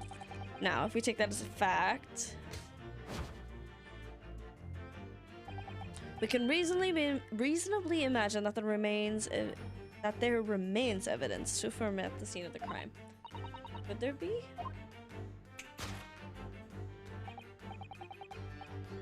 An examine the deceased body would prove the death. Positive, because his neck was broken. In other words, he was probably struck by something or someone. That's a distinct. As of yet, though no weapon has been found, presumably Dorka didn't silently creep up behind him, deal him a flame blow. Had a fall and hit the ground awkwardly. It could have been a terribly active misfortune that he broke his neck completely by accident. You're kidding. It's rather hard to believe of Kazuma-sama, though. He wasn't a clumsy man. Well, we need to fix this destruction somehow.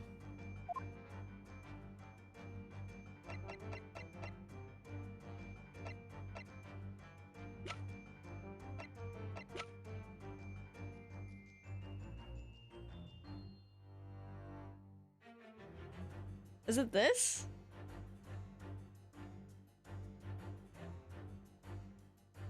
I think it's this. Yes! The mark on the floor.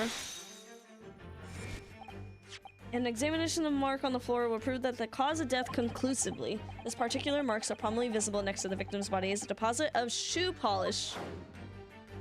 Shoe polish.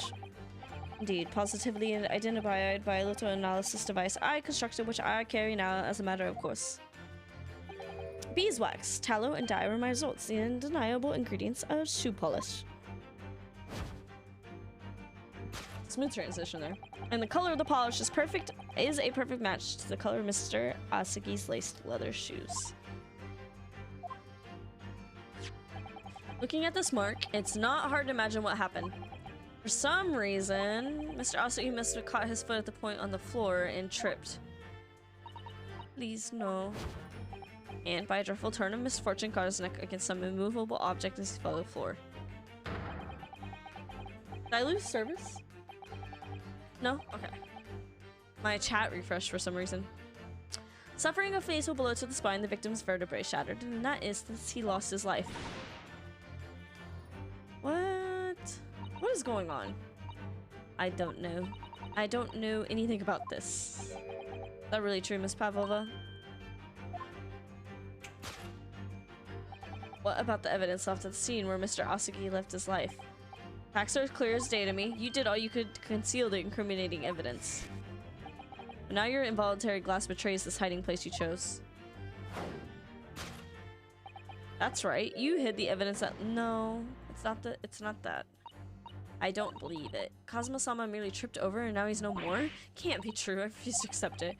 But the mark on the floor does seem to suggest that's what happened. But, and if this part of Mr. Shulman's deduction is right, Miss Pavlova is trying to hide some evidence that would prove it. Here, in this cabin, somewhere in the direction that she just cast her eyes. Let's have a good look around.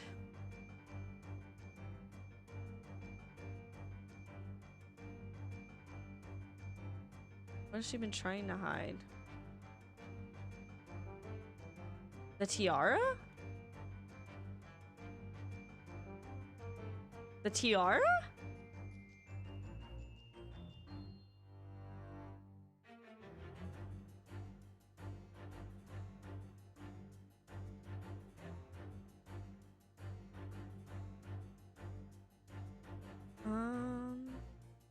I don't see why the tiara would have anything to do. You hid the evidence that links you to the victim's death in that traveling case. I'm just seeing what's in here. This is a waste, but Miss Pavlova wants to— How much rush? Ah! Yep. Broken piece of glass, isn't it? I was like, I don't think the tiara had anything to do with that. How do I look in it? Yes!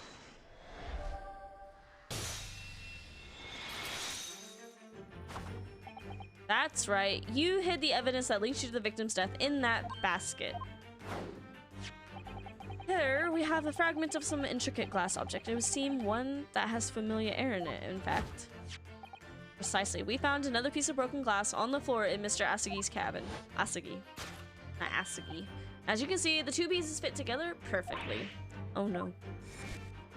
So, Miss Pavlova, shall we consider what this tells us? Why would it be that this part of the glass object, which was evidently broken at the scene of the victim's death, should be found in the waste paper basket in your cabin?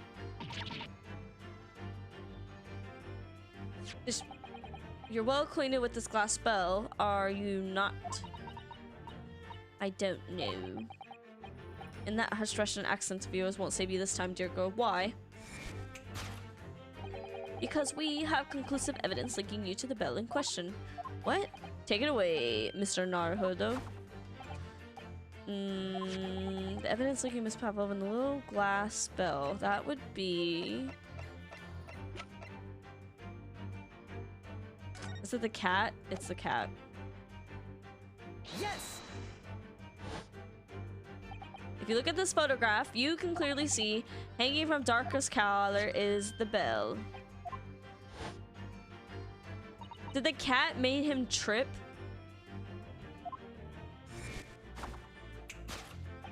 The truth has caught up with you, Miss Pavlova. The young man who lost his life last night did after a truly inauspicious fall. And the cause of that fateful stumble? Your fucking cat.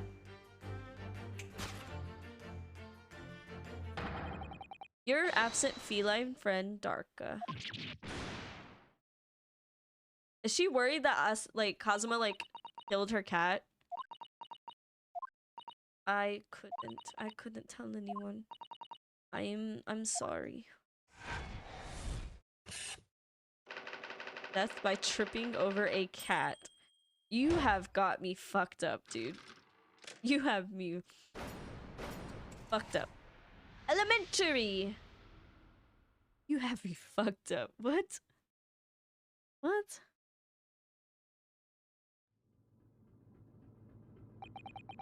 Why don't you tell us now, Miss Pavlova? Tell us exactly what happened last night. It was a little after 1 in the morning. It was so late, but I hadn't had time to feed Darka, so I gave her some food. And then, all of a sudden, she scratched me and jumped out of my hands. People do say that cats become very anxious and nervous in new environments. Yeah, dumbass. She was so fast, she disappeared through the ventilator before I could stop her. And that is how you acquired the rather nasty wound on the back of your hand, I take it? Yes. And I had read the rules on the wall. I knew that I was not allowed Darka with me. Yes, modern science suggests that animals can carry infectious diseases. It's a precaution, really. You know, I did not think about that. So, I listened and trying to hear if there was some noise in the next cabin.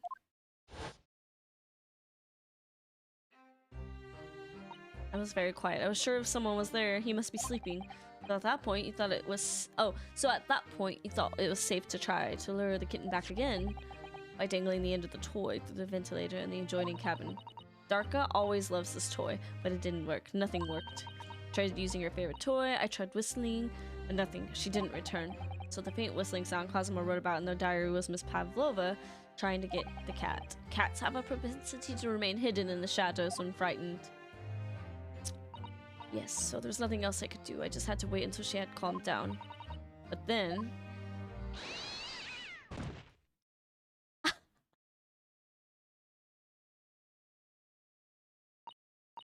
I nearly passed out with shock. I heard her cry out, and then it's a dreadful bang. Then afterwards, nothing. It's totally silent. Kazuma was...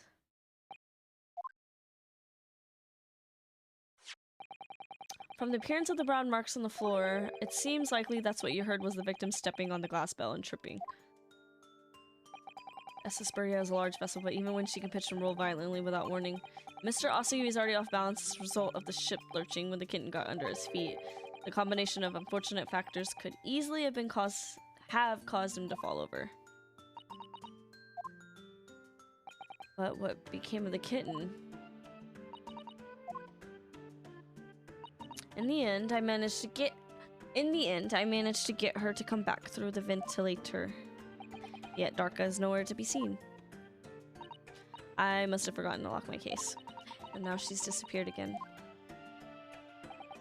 Gracious, that cat is insufferably restless as I am. Well, he knows something about himself at least.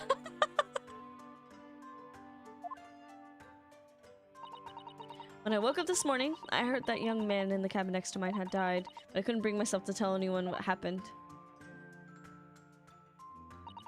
I was too scared.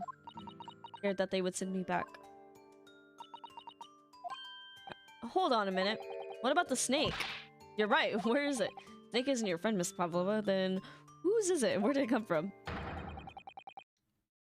It's beef stroganoff snake. Oh, I didn't say? Snake is my friend. His name is... Pirosco? Pirosco. Like that? Pirosco. Hmm? What? What? You could have... That snake belongs to you? He escaped from the cage when emergency alarm sounded. I was looking for him. Did not expect to find him in here.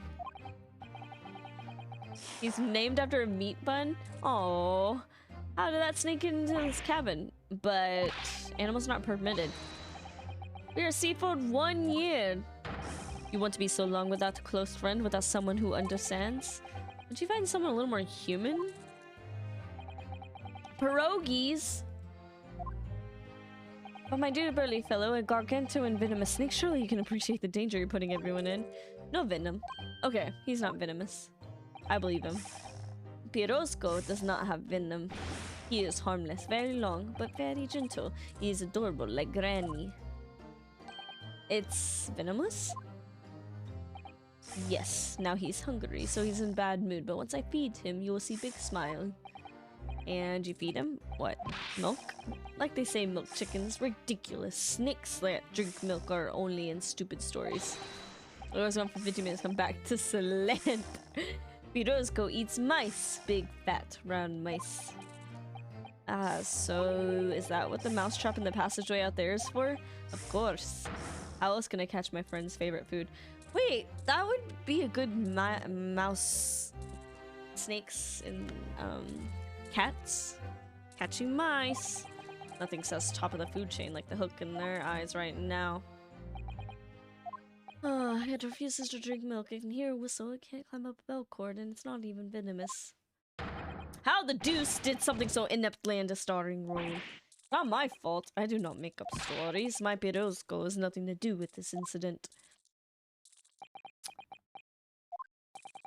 That's what happened. That's the truth behind my friend's death?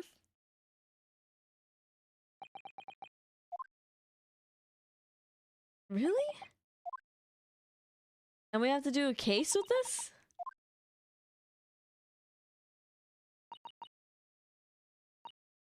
Miss Pavlova, I understand the difficult situation you found yourself in, and I do sympathize. Please remember this.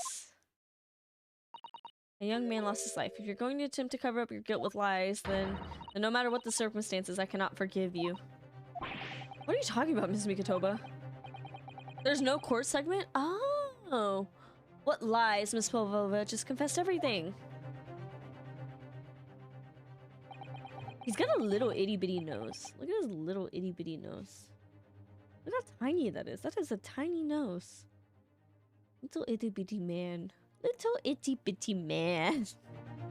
Skinny! Oh, I scared Omar. Come here, come here, come here, come here, come here, come here.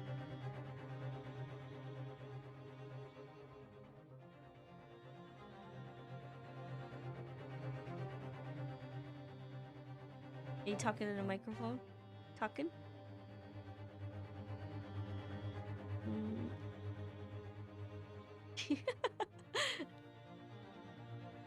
Are you mad? Are you mad? Will you meow? Will you meow? How do I make a meow? I gotta scratch his butt. I don't want to scratch his butt. Oh my goodness. I'm sorry, I scared you. Oh, his hands are on the table. His hands are on the table. Mayday, mayday. You're slipping. You're slipping. He wants to act like a people. Alright. Put you down, buddy.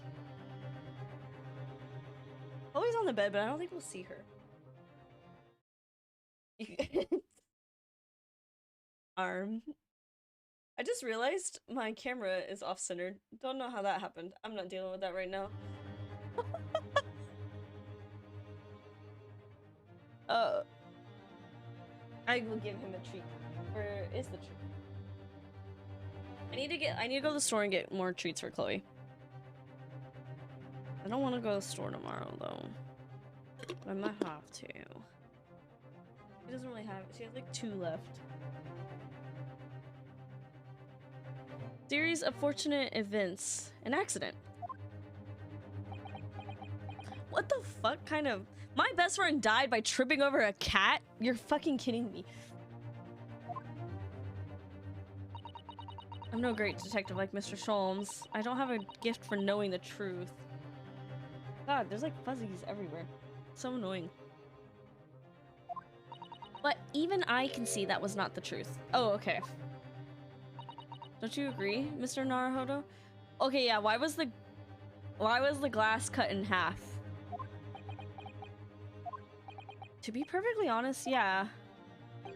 There's a discrepancy in Miss Pavlova's story, I'm sure of it. I just can't quite put my finger on it. Holmes did think snakes drink milk. Why didn't the man just say, this is my snake? I was intending to let Scotland Yard... Scotland... Is he Scottish? Have I been giving the wrong accent? I was intending to let Scotland Yard deal with any of the outstanding issues on this matter. Oh. I'm only present here for a very specific reason. The truth is, you, Mr. Naruhodo, are simply a distraction. Distraction? I do hope you've not been finding your shackles too uncomfortable. Not again. Especially as they're on your wrist as a result of my intervention. I was rather hoping I could resolve matters before we made our next port call.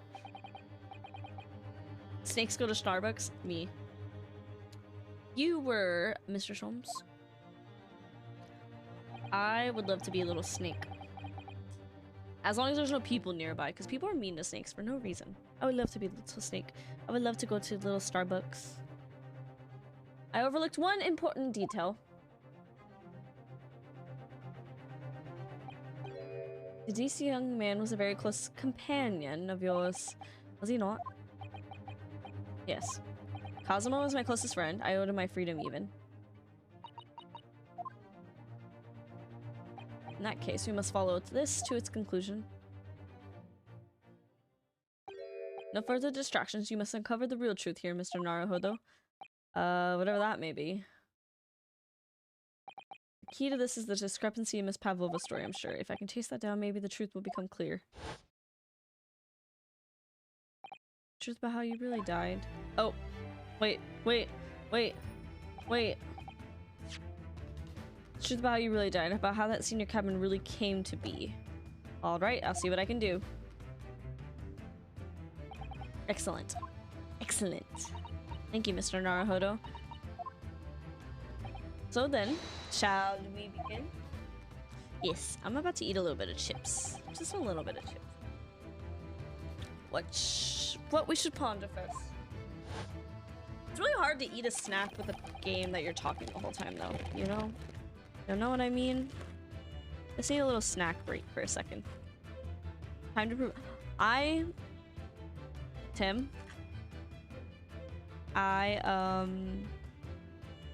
Edelgard did nothing wrong. And Edelgard did nothing. But this Edelgard is lying. Somehow. Oh, okay. Let me eat a little bit of chips. These are flaming hot barbecue. They're very good. I like sweet and spicy.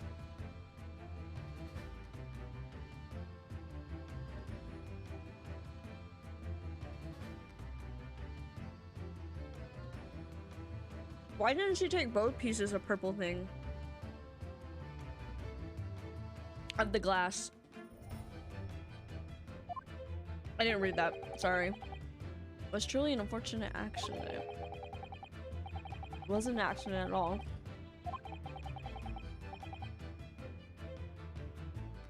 How can you be so right and have such good, but then not like Sholmes?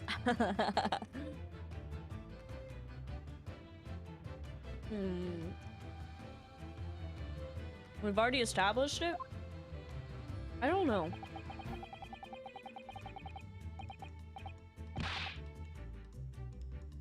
It wasn't an accident? Whose voice is that? Wait, that was Ryunosuke's voice? Wait, let's take a step back.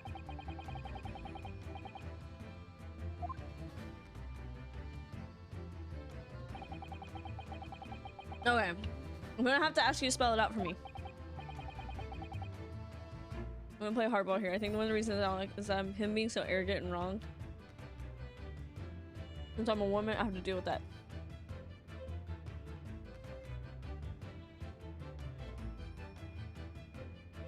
Yeah, I get that. Cause I hate it. It's not endearing to me, I guess. When men are so loud and so wrong. That is not endearing to me. Even in fantasy. If that makes sense. Yes, it's starting to take shape now. Okay. So it's gotta be the glass cut in half, right? Evidence is right there in Cosmo's cabin. Okay, it wasn't an accident. Really?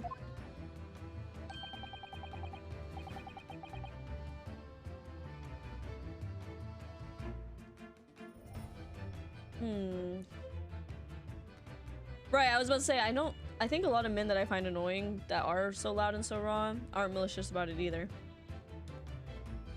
Maybe I don't like Kembos. Maybe I actually don't. Because it's not even like kind and dumb, it's like a... It's almost like a willful ignorance sometimes. Let's show you our hand. Time to present the evidence.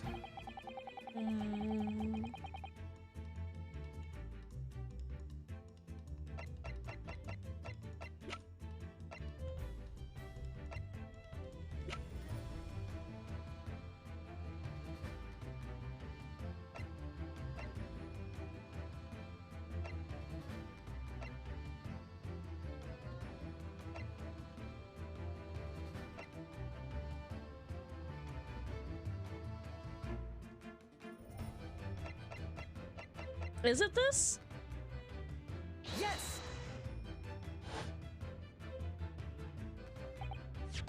Is a piece of broken glass next to the mark on the floor. That's the glass bell the kitten had around its neck. We already know that. It's broken in half.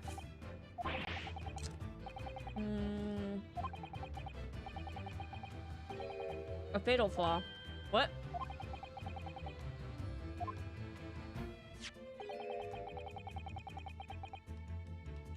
How did this one half of the bell end up back here in this cabin? Yeah. Remember that we found the other half of the glass in that basket. Would you care to explain that, Miss Pavlova? Sorry, I'm kind of half-assedly reading this because I'm eating chips.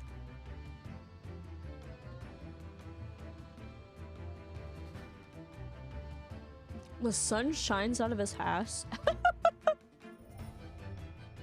Oh no. That's not the only reason either.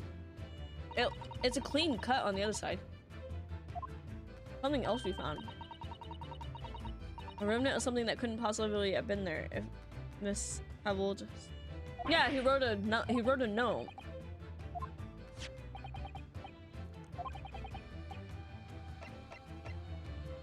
Yes. A note. Clearly recorded on this photograph.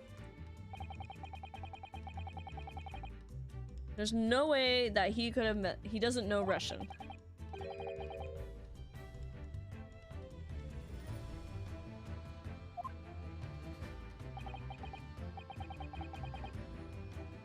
That is so true, Tim. That is so true. Word means wardrobe. I see what you mean. Most people would leave a dying message in their native language.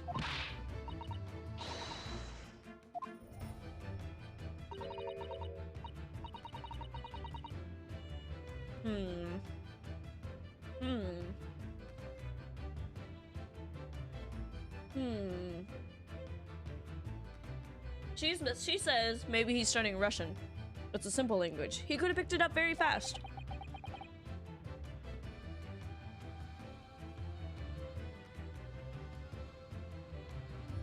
My only complaint so far is that the deduction section takes so long and we have to wait till we hear him out that we have to reread it and then prove him wrong. I think that's a really dumb way of doing it, but maybe there's a point and maybe people love that. Maybe I have an unpopular opinion, but that's one of my only complaints about him right now. That doesn't seem likely. That's actually not the point. It makes no difference whether he knows Russian or not. What do you mean? Exactly what I said. There was no way that Mr. Osaki could have left this message on the floor, and the reason why is explained here. Damage to the cervical vertebrae, resulting in an instant death. Oh, I missed that. I did miss that. Which means after the victim fell to the floor, he couldn't possibly have written anything because he was already fucking dead. Both of these pieces of evidence clearly point to the same conclusion. That when Mr. Osaki died late night in his cabin, there's someone else in the room. When that same person deliberately arranged the scene to disguise the truth. In order to cover up their own guilt. Wasn't an accident? Why would she kill him? Would she really kill him over the cat? There was someone else present in this trip. Hold it! Hold it! Someone else was there. Duh, of course we know this. What are you talking about? Bulkhead was bolted shut from inside. There was no way or out. Oh yeah.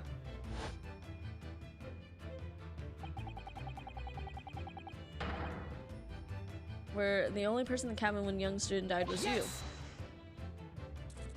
It's true. I was in the cabin. They were shot inside the cabin wardrobe to be precise about the details. But I don't know Russian. There's no way I would have left that message. Not would have. There's no way you could have left that message to be precise. Because the sign on the door... Forgive me, my dear fellow. As I was saying... The person in question wrote the word wardrobe in Russian on the floor. In an attempt to incriminate me for the crime, even though I had been asleep in there the entire time. And then the same person picked up the broken glass bell that had fallen to the floor for fear of it becoming evidence. Oh, this is Susato talking. Evidence that would show how Mr. Asagi really died. Why wouldn't this person have taken all the pieces of the bell away? Leaving half behind was always going to raise questions. Well, it was past 1 o'clock in the early hours in the morning. The cabin would have been quite dark. Was he not at the desk? The single small lamp suspended from the ceiling barely have cast any light on the floor there. I guess? Little wonder then that the culprit failed to notice a fragment of the tiny item. Him saying yes to the objections always so jarring, like your ass is not agreeing that you're guilty. You all suspect me, don't you? Hold it! Hmm? Seaman Stroganoff. Nina is a woman of sea. She is daughter of strong sailor. 2 years ago, they noticed her dancing skills and she went away to join ballet company. But before, she was dancer on the ship, a member of ship's band. You do not accuse ship's angel of being criminal. Well, that's it. You say that when young student died, Nina was there in his cabin. That is not possible. I give my tooth. Well, this is almost interesting. And why would you give your tooth, pray tell? How can you be so sure? You are a great detective. You should know. Look truth in the eyes. Cabin bulkhead was bolted shut from inside. Nobody could go into cabin. Not Nina. Not anyone. Or you want to tell me that killer can walk through locked doors? Niet. It's impossible. He's right. Wait, I've read about this in detective stories. Girly, we already proved that couldn't happen. People often tie thread around door latches so they can open and close them from outside. Alright, are you stupid? These bulkheads are not barn doors. Certainly not. These are watertight doors, as one would expect to find on any modern steamship.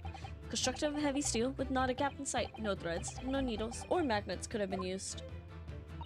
No, of course not. I thought so too. But Mr. Naruhodo suggested it earlier, so... Susato-san! So, Seaman Stroganoff has a valid point. The cabin door couldn't have been bolted shut from the outside. Not necessarily. But... I put it to you that I could bolt this cabin door without laying a finger on it. And in this very cabin, we can see the traces of the method I have in mind having been used before. I don't believe it. Mr. Naruhodo. I believe you know what I mean, don't you? The way to shut the bolt. Yeah. One way does spring to mind. You really know what Mr. Sholmes means, Mr. Naruhodo? Yes, and so should you. Because we've seen it happen. Indeed we have. So would you care to do the honors, Mr. Naruhodo? Point to the telling signs of the method that was used to slide the cabin door bolt across from the outside. Emergency button? Where is it? Oh, this? Yes! Look at the bookcase there. See how all the books and things on it have toppled over? That must have happened when the ship made its emergency stop before. That's right. It's a very powerful vessel. When the engines are thrown into reverse, a violent jolt goes across the entire ship. And any small objects that aren't passing down are bound to fall over. I believe, yes, it's what's known as the force of inertia acting on the objects. There's nothing Susato doesn't know. What is in that book? Well, whatever it's called, the same force that pushed over those books on the bookcase also made something else in this cabin move. The bolt on the cabin door. It was a very obvious drawback just after the emergency stop that the ship made earlier. We came into this cabin not long before and we hadn't bolted the door. But then... Yeah, we already did. We already lived through it. Hello? We already lived through it. We already lived through it. Yeah, we lived through it. Oh yeah. That's it. When the ship stopped suddenly, the bolt flew across and locked the door. Yes, it made of metal, but small and light enough to be moved by the ship's sudden change of speed. Or the force of inertia, as we said, if you want to call it that. Are you trying to say that last night, after Mr. Asagi was killed,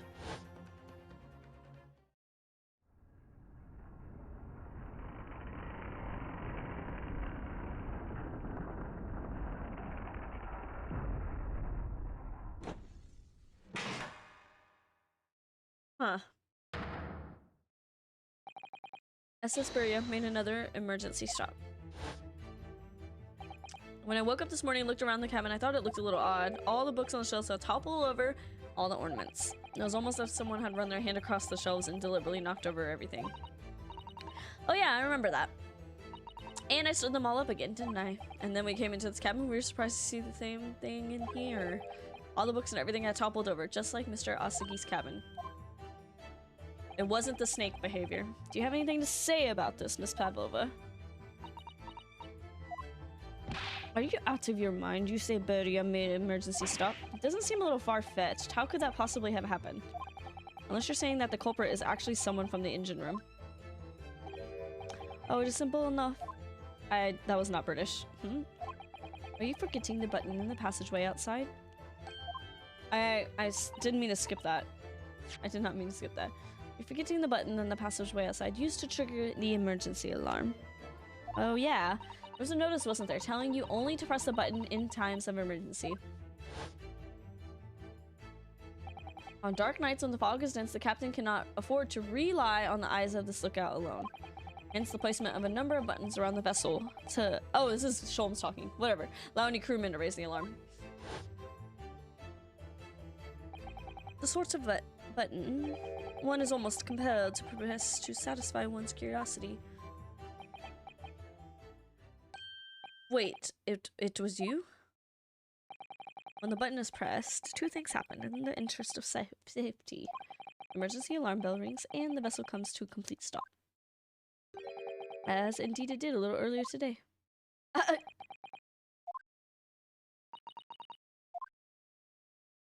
Mr. Sholmes. Surely it wasn't you who... As I always say, a button has but one purpose in life. To be pressed. Whatever the occasion. Sounds almost proud of himself. It is always a man pressing the emergency fire alarm and stuff like that. When there's not a fire. How dare you mess with ship? I report you to captain. You're in much trouble now. Now. I'm sure all that can wait until later. Let us not overlook the fact that we have now learned a valuable lesson. When the vessel makes an emergency stop, the bolts on the cabin doors slide closed. So, what we must now consider... Yeah, it all comes down to one thing now. Last night, after what happened to Mr. Asaki, did this ship make an emergency stop, or did it not? You are idiots. Beria is a huge ship with many passengers. If we make an emergency stop, even in the middle of the night, there would be chaos everywhere. What are your thoughts, Mr. Naruhodo? Well, it's certainly possible that some kind of emergency happened last night. We have evidence to support that idea. Really? What evidence, Mr. Naruhodo? Fascinating. Do show us, my good man. What evidence promotes the theory that someone emergency gripped this... Evidence promotes the theory that some emergency gripped the vessel last night. Is it the ship log?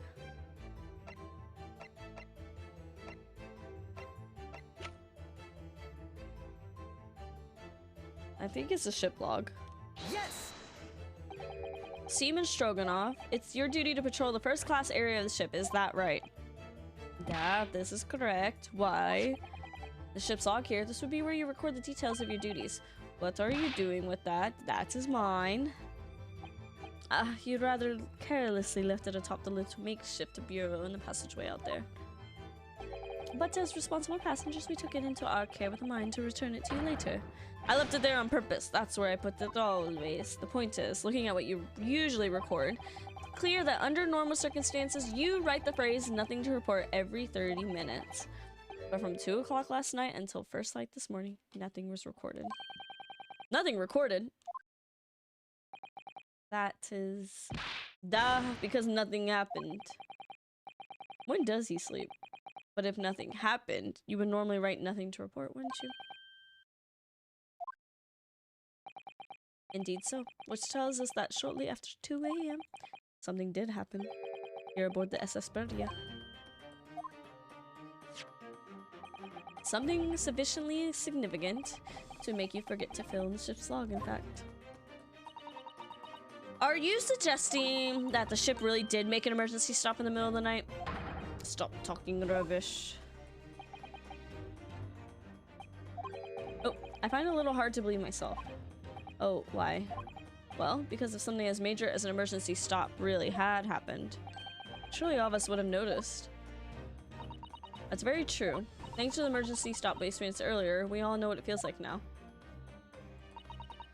The ship lurched so violently, and the alarm bell was so loud. I can't imagine that anybody would sleep through that, even if it happened in the dead of night. No, that's a good point. But if you were in cahoots with someone, you could stop without doing the alarms. I'm assuming, right? What of the throbbing? Sorry, what do you... Oh, everyone hit their fucking heads on the bed. Your head, man. The throbbing of your head since the morning. We all suffered with it. Oh, yeah. Oh, yeah. I have a headache, you're right. In fact, I haven't been feeling myself since I woke up today. Or have I? My head has been feeling heavy ever since dawn. Yes, you've all been afflicted, haven't you? Just as I suspected. He's right, my head's been throbbing today, too. What goofy. Since eating dinner yesterday evening, everything has felt sort of hazy. I can't really remember anything that happened after I climbed back inside the wardrobe. Concussions? And the first thing I noticed this morning was the throbbing pain in my head. Oh yeah. I had already been dragged out of the wardrobe, and I have shackles on. Why didn't I wake up? Why didn't I wake up when all that was happening to me? Was he knocked out? Tell me, Naruhodo, you boarded this vessel as a stowaway, didn't you? Yeah, well, yeah, sorry. The stowaway class of accommodation doesn't usually include meals. What did you survive on? Well, Kazuma looked after me. He was always happy to share his meals. So you enjoyed some little whole roast chicken dish that was served yesterday evening, I take it? Yeah, in fact, I had all of that. Kazuma wasn't fond of chicken. Oh, really? So the victim didn't eat any of the chicken at all? That's right, he didn't touch it. Is that relevant? My dear fellow, does that not strike you? Oh, Mr. Sholmes, do you mean to say that there was something wrong with the chicken? How does he know that? How does he know that? I do. No, really? Is that really true? A meal prepared for the passengers last night had been tampered with. For everyone? Tampered with by the addition of designed to induce a very deep slumber in those who consumed it. Melatonin. A sleeping drug. Do you mean whoever did this laced every meal with a sleeping drug so no one would notice ship's emergency stop? It was a swan lady. Hi, Tim. Was your nap good? Mr. Naruhodo, of course that's not what Mr. Sholmes means. What a far-fetched idea. Precisely. What is going on here? Lacing every meal of every passenger on board with a sleeping drug would certainly be impossible. Unless, that is, every single member of the crew was a so it was political. This was a political murder. Well, Seaman. Eh? I'm sorry to say that any more deception in this matter will get you nowhere.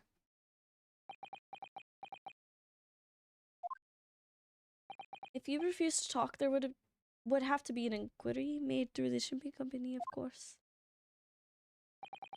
And were that to happen, every member of the crew and the captain himself would be hauled over the coals.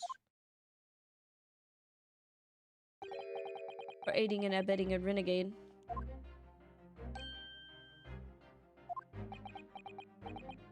What? Please, no more. I will tell you everything. Eh? I cannot make problems like this for everyone anymore. These crewmen are your former comrades, I believe. I didn't say that in a British accent, my bad. Yes, so when I decided to run away, I asked them to help me. We all agreed to help everyone together. She threw away everything. Her fame in the ballet, Mother Russia. We wanted to help our angel.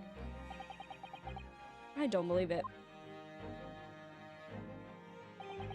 You are right. We put sleeping drug in chicken last night.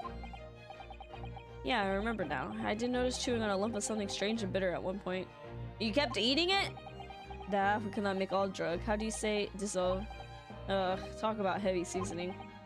At midnight in waters near Shanghai, we brought our angel on board. Gotcha. She's helped by comrade on shore with small fishing boat. All the passengers of the SS Barrier slept soundly. Thanks to the almost magical effects of the slumber-inducing potion their evening meals had contained. But that's what happened. The only people awake on the ship last night were the crew, people who just like chicken, and the newly boarded passenger, Miss Pavlova. What the hell? And that means it would have been possible for you. You could have used the emergency stop trick to lock Kazuma's cabin door. Okay, timeline means she literally got on this boat and was it an accident? Or was it purposeful to kill Kazuma? I guess we're gonna find out. But how does that make sense? Surely every cabin door would have ended up locked in that case, and there would have been complete chaos. Oh, I wouldn't say so. But of course, just like us, all the other passengers would have eaten their evening meal and chicken in their cabins after which they would have been overwhelmed by tiredness because of the sleeping drug. Right, and accordingly, all passengers were already in their cabins for the night. Yeah. The overwhelming majority of the passengers would have habitually slept with their cabin doors bolted anyway, and so not one of them would have found it remarkable to find the door locked in the morning. In summary, in order to fasten the bolts of a single cabin door on the ship, the culprit brought the entire vessel to an emergency stop in the early hours of the morning. I'm weirded out by this case now. You have talked long and said many things. What is point? The point is what I said earlier. There was somebody else present on the scene when the victim lost his life last night. Someone who left a message in Russian on the floor in an attempt to incriminate another. Someone who tried desperately to hide the broken fragments of glass that would reveal the culprit's identity.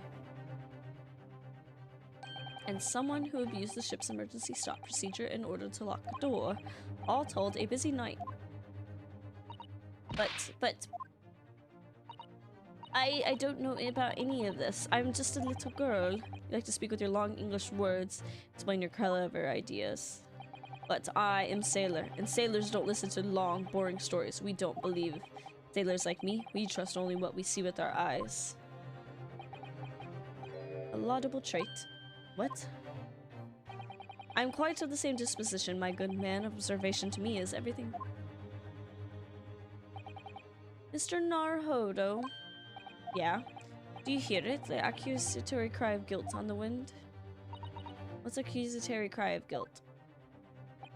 Sorry, you've lost me. Proof of involvement, man, but you can't hear such a call with your ears. No, you must hear it with your eyes, for observation is the basis of all deduction. What are you talking about? I believe the time has come for one logic and reasoning spectacular. Another one?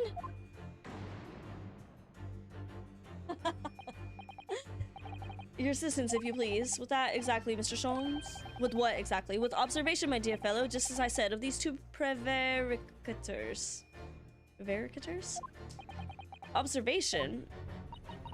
Last one. I think in other cases don't make you do it more than once or twice. Okay. Oh my gosh. If you remember Mr. Naruhodo, we know that somebody tried to fabricate evidence, don't we? By tampering with the scene of Mr. Asagi's death. What we're looking for is some trace of evidence that one of the two was there when it happened. Can y'all hear Chloe chewing on her bone? You can. I don't know if y'all can hear it. It's so loud. Precisely, you are delightfully quick to grasp my meaning. Alright, I'll see what I can see. We're looking for a trace of evidence that shows someone else was there last night when Kazuma died. What suggests that someone else was there at the scene? Oh. Are you kidding me? What the fuck is that, dude? Some kind of stain in an unusual place. You're right, it looks like ink. Ink. And look at that color. Yes!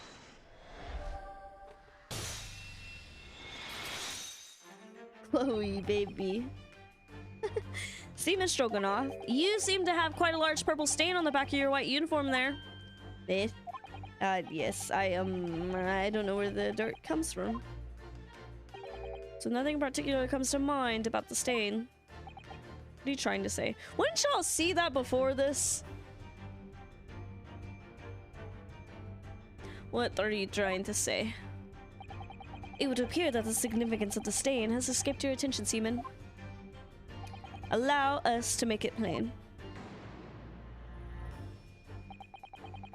He was walking like a crab, so he wouldn't see his butt. Was he really?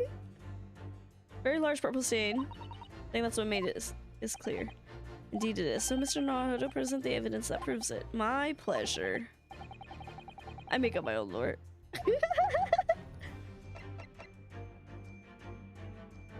I don't think we have the purple ink as a standalone evidence.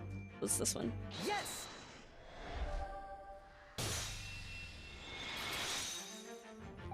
Yes, it's this photograph and the ink it shows. That's what caused the stain on your uniform.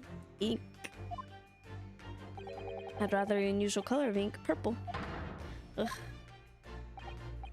The penny drops at last. Now you see the significance. The Russian word on the floor next to the victim's body was written in purple ink. He's colorblind, he doesn't know. And the stain on the back of your uniform is a ink of purple. If the ink had been dry, it couldn't possibly have stained your uniform in that way. Which means you must have been present in the cabin in the moments immediately after the ink was spilled. All right, yes, it was me. I did it. Everything. I arranged everything in dead student's cabinet to make it look like wardrobe man did it. Then I pressed button to make Bordia do emergency stop and bolt cabin doors shut. I did everything so no one would suspect our angel. If, please. Don't worry, Angel. Let me do talking. It was after 1 in the morning. I was on duty patrolling passageway. Then our angel came to me. She was white like sheet. Eve, please. You must help me.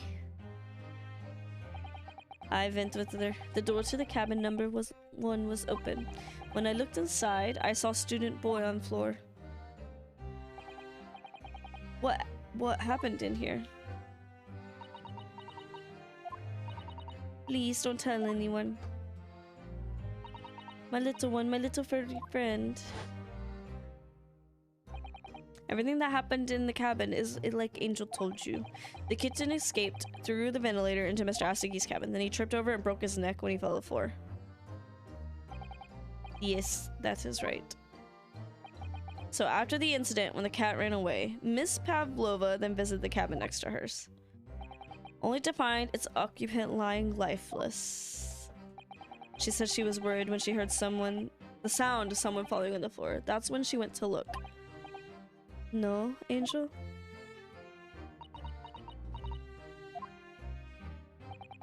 The door was not locked, so she opened to look, and you already know what happened after. There's just one thing, if you wouldn't mind. What? When you went to Mr. Asagi's cabin, Miss Pavlova, was he already dead? Why? Already told you. When Nina opened the door of student's cabin and looked, I was asking Miss Pavlova. Well, Miss Pavlova? Yeah? Oh. Yes, that is right. I saw him, it was dark. Oh, I messed that up. I saw him, it was dark. He was wearing black, but he was on the floor not moving. I was scared.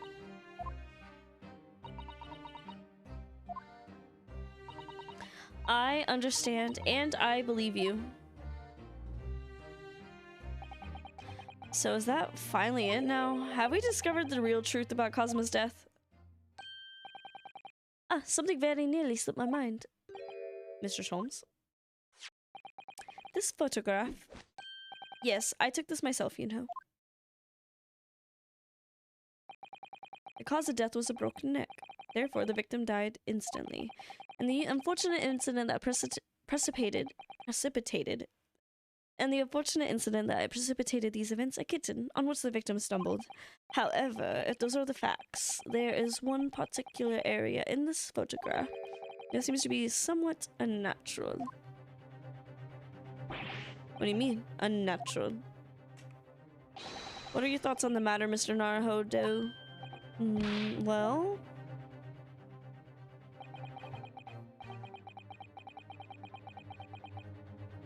Phasma tripped and fell, and by some terrible stroke of bad luck broke his neck. Which part of this photographic print seems unnatural? The way he's laying?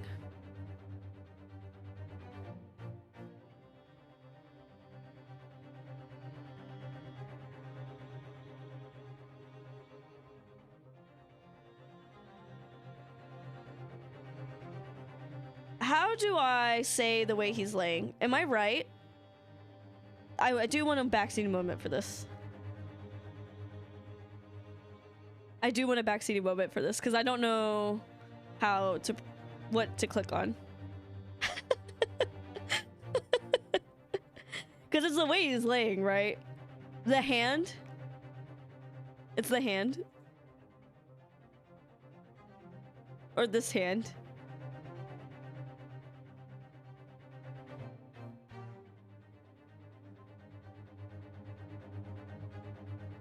I don't... How can you write if he was instant right? They already proved that, though. Why is he gripping? That one? This is a weird question. I don't know. Because my brain is like, if he broke his neck, specifically the vertebrae, he would have to fall in backwards.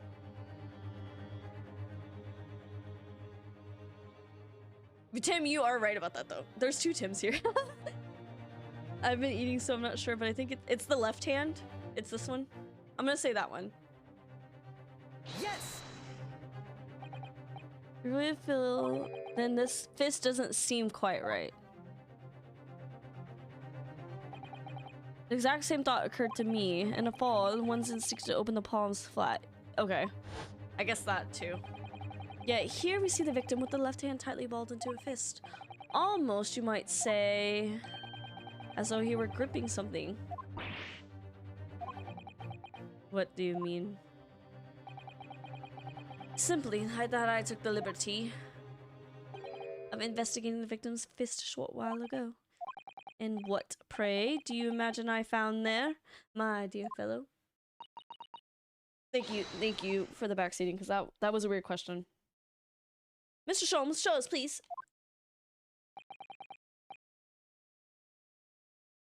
Why would I keep you in suspense? This is what I found. You didn't look at that first? Oh, a crescent moon with a little gemstone in the middle. Yeah, you're right. A crescent moon. I have given this man so many different voices. I feel so bad. It's very pretty, but what does it tell? I can't get a grip on his personality of what his voice sounds like. I can't. What does it tell us? It tells us nothing. I'm not so sure. That crescent moon looks a little familiar, doesn't it? Observation, Mr. Naruhodo. That is the key. But the truth is now tantalizingly close. How did the crescent moon come to be? Final clue. Ask yourself, what does this little crescent moon mean? Observe.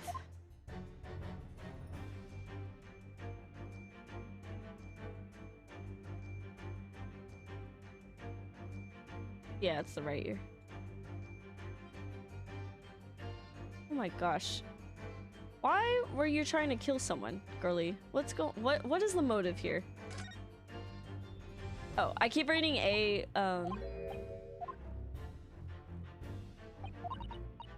keep forgetting A is talk about it. We gotta exit. Yes.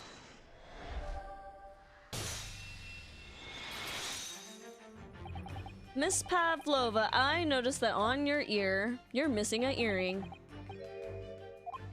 Little ink, the little link holding it must have broken, I suppose. But looking at your other ear, I noticed a crescent moon. Ears don't have too many nerves, so it's probably fine now. I haven't had an earring rip out of my ear. I don't know. I'm trying to remember. I don't wear earrings as much as I used to. I don't believe it. Burley, why didn't you take your earrings off? Now, the missing crescent moon was found in the victim's clenched fist. Clearly, there's only one logical conclusion. What kind of fights were you getting into? Well, I mean, it could have gotten caught on like a shirt or something. I don't wear earrings to a fight. Gotta take them out. Hold my earrings. Would you agree, Mr. Naruhodo? Yes. Yes, I would. Miss Pavlova, Mr. Asaki must have grasped that crescent moon and pulled it from your ear. Perhaps just moments before he fell to the floor. I keep reading no in Australian when I read Naruhodo. How would you say it in Australian? Australian's a little different than British. I haven't quite perfected the two. I haven't quite perfected. Even though I've watched so much Bluey. Airport. I'm not going to the airport. I'm trying to think.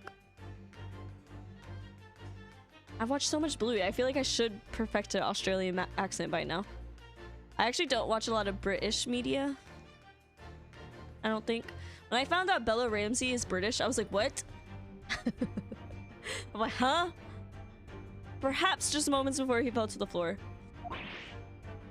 Yeah, I don't watch any British media, I don't think, so I haven't been able to not mock in a bad way, but like, you know, when you watch media and you're like, I could talk like that.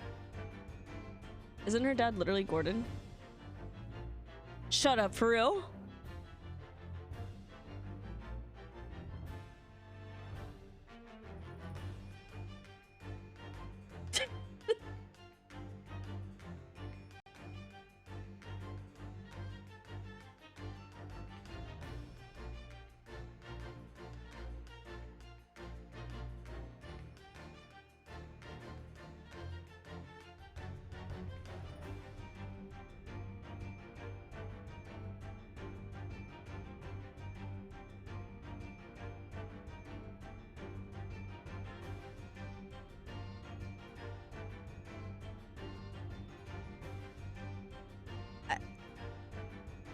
I can't find any information about her parents on Wiki.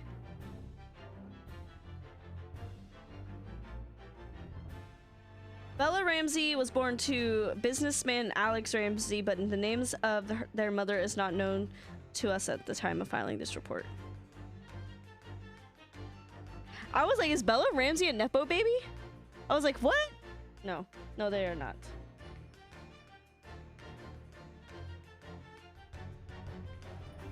Bella Ramsey is not.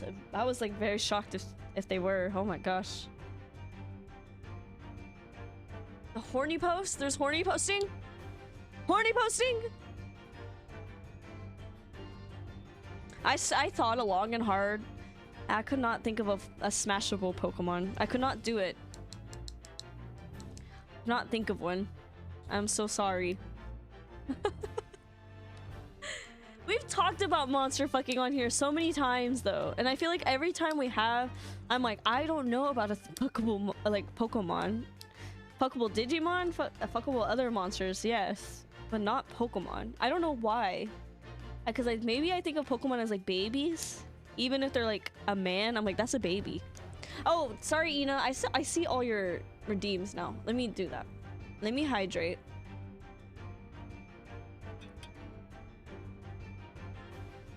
Hi, Lila. How are you? I'm stretching. I'm gonna stretch my arms in the sky. I'm surprised my watch hasn't yelled at me to stand. Okay.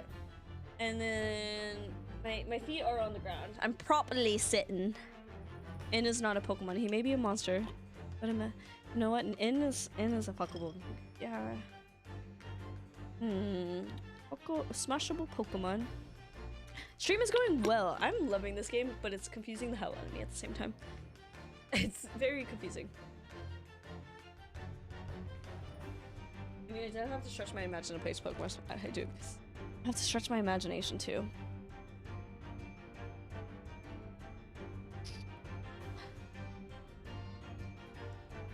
Don't they say that Dittos, when they're good at being a Ditto, they can do faces? And then, which would mean if Ditto wants to be a human, it could.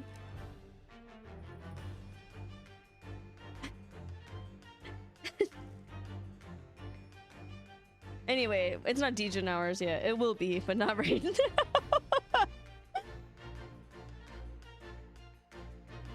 Where's Joe? Joe knows all about the monster fucking. And making hot monsters. Hot monster ladies. Right? Well, why would a Pokemon... Would humans be a Pokemon? Because we are animals in this universe. In the Pokemon universe, would we be Pokemon? Theoretically.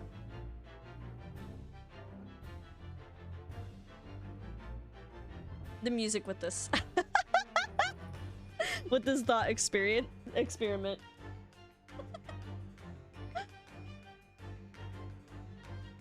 Where's Hobart? Hobart! Trying to give him a treat. Saying the way he touched those bars was, I've got so many Mew can also learn transform, like Latios and Latias can learn transform. People are Pokemon in the Pokemon universe, right? So is it? Oh my god, where is the copy pasta? Where is the copy pasta? I'm about to go there. I would be like, okay, egg groups, but like, I'm gonna stop myself.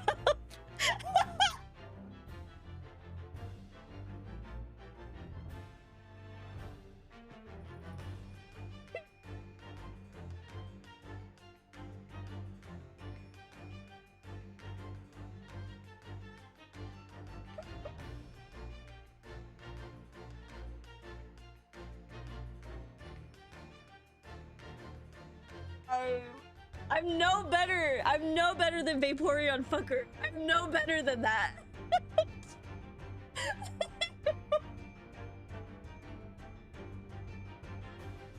Oh my god. Oh my god. Because I went the egg route. God. I'm moving on with the game. I got it, the game. In other words, I am no better than the fucking Vaporeon fucker. Last night in Mr. Asuki's cabin, you witnessed the moment when the victim fell with your own eyes. In fact, you were quite literally at arm's length from him. But then the question is, why did Mr. Asuki do that?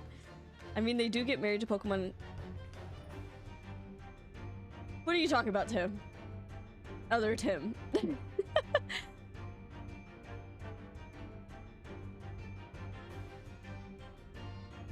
What do you... They get married? Yeah, Faded Awakening's name is Tim too. Double Tim! They also eat them, so imagine where you have someone eating how your neighbor is married. So they are canonically fucking Pokemon.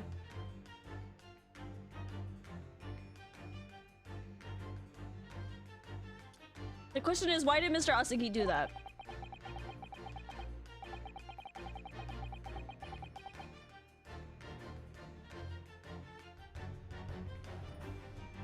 I don't know about the anime. I actually don't know.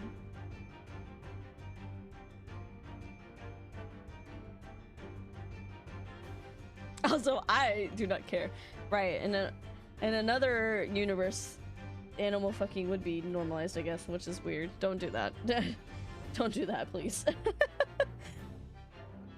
Why did he pull your earring from your ear and hold it in his clenched fist during his final moments? Why did she kill my boyfriend? Why'd she do that? Angel. No one can protect you now. Please, Miss Pavlova, tell us the truth. I spread misinformation. Do you do a little spreading misinformation on the internet? Do you? I'm so sorry, Lila, that you experienced this conversation. Please, Miss Pavlova, tell us the truth. Last night, what did you fucking do? What happened?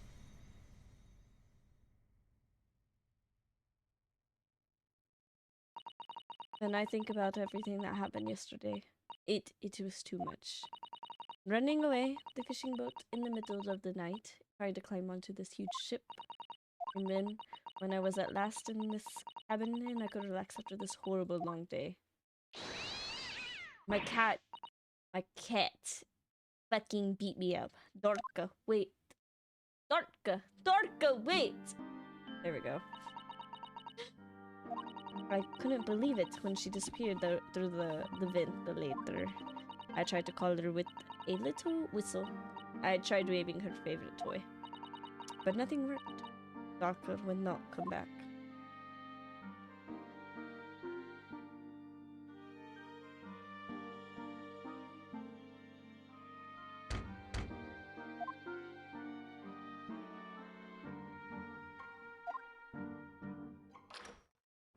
Clunk. What are you doing here at this time of night, Inspector?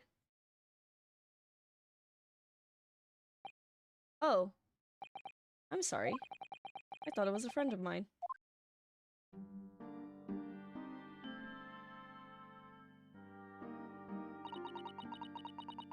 The young man from your country, he was very polite and kind.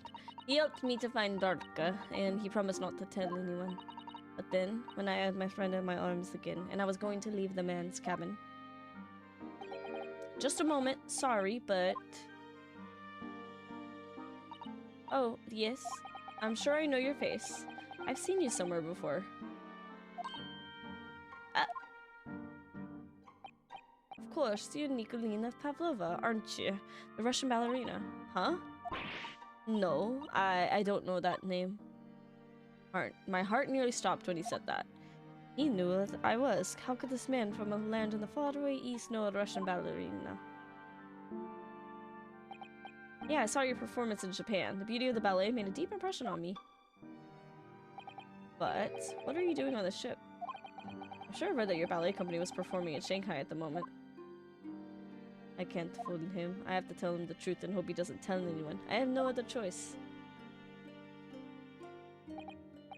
I see. So you've run away. Please keep my secret. Don't tell anyone.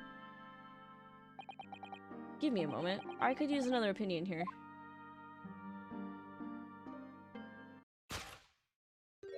He's going to pull the cord. He's going to tell the captain. Why did I think I could trust him? Then it happened, everything at once. It was only a second, but it felt like forever. Wait, and then... Darka jumped out of my arms and down to the young man's feet. And... as he turned around to look at me... Ow! Wouldn't it bruise him? I pushed him. You pushed... Oh, I don't even know why. I don't know why I did it. I was just so scared. And I had to stop him from telling anyone about me.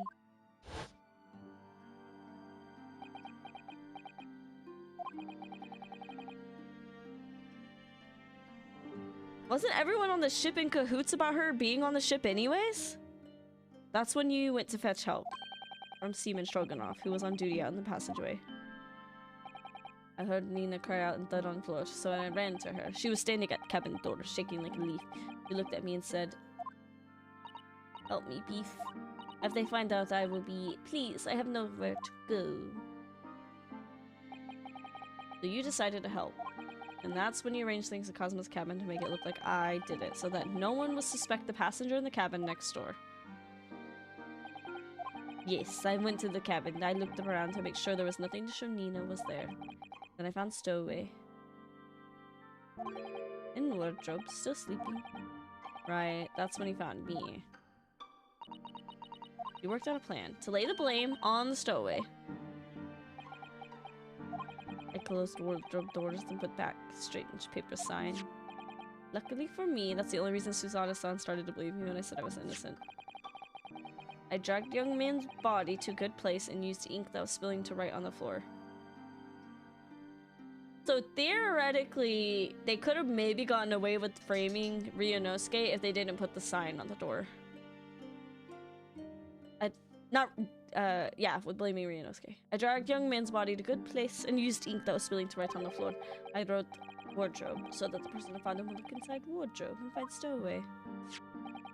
And tell me, what's up the glass bell? It was by my feet, so I picked it up. I see. But it was dark in the cabin, I didn't notice the other half. Then Angel went back to her cabin, and I finished job by pressing the emergency alarm button in the passageway. Yes. Accordingly, the SS Berdia did indeed come to an emergency halt a little after 2 a.m., thus enticing the bolts on the cabin door to slide shut, creating the locked room mystery. I'm mixing up my accents. I'm getting tired.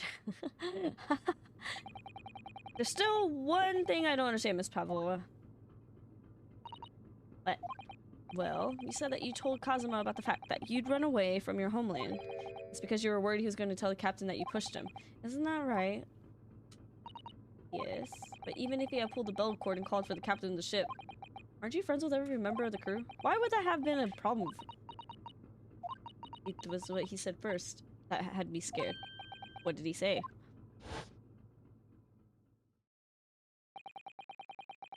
What are you doing here at this time of night, Inspector? Oh! Oh! Yeah.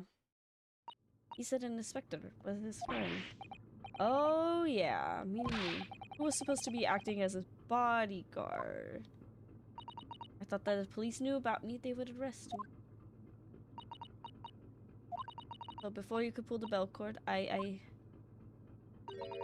stop you a moment? It just doesn't seem to make sense. I mean, was Mr. Asagi really going to pull the bell cord? I don't know. What? What do you think, Mr. Naruhodo? Well, I'm not Kazuma, so I can't know for certain, but... he was a man of his word. If he told you you wouldn't give your secret away, then he wouldn't have done.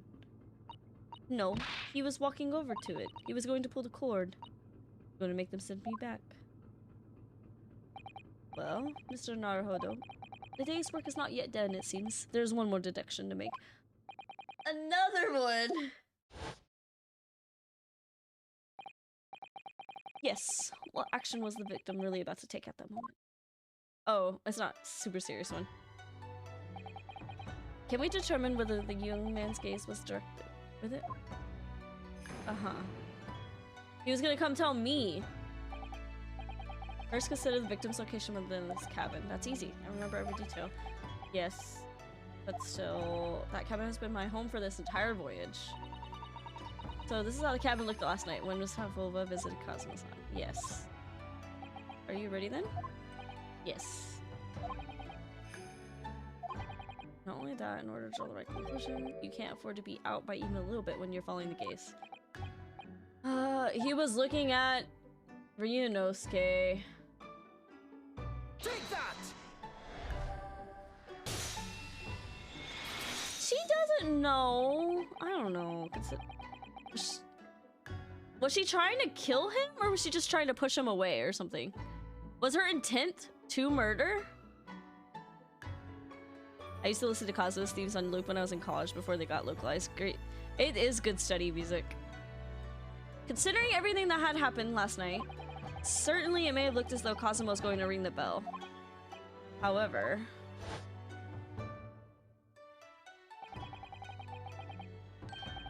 was directly beside the bell cord the wardrobe. The wardrobe? And more importantly, what was inside the wardrobe? The man's great friend, sleeping soundly. Miss Pavlova, please think back very carefully. What were Mr. Asagi's exact words last night? Give me a moment. I could use another opinion here. Another opinion. Yes, but not from the member of the crew. No, Mr. Oski intended to consult his closest friend on the matter.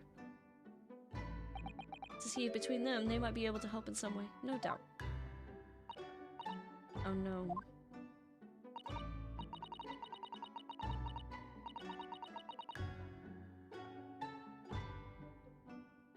Sadly, we can't know the truth for certain now. It's too late for that. But I wish you had made sure of what Mr. Oski was looking at. Things may have ended very differently if you had.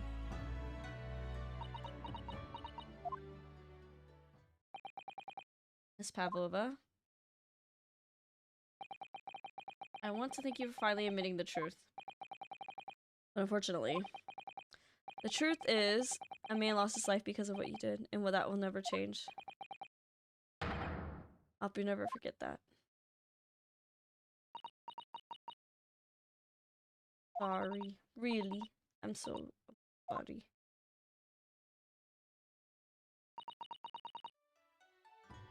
What have I done?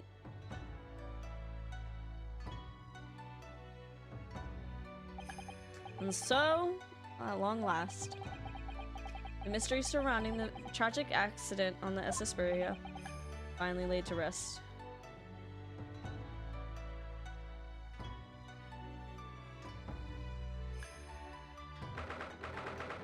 Right? You run away, your cat decides to be a little bitch.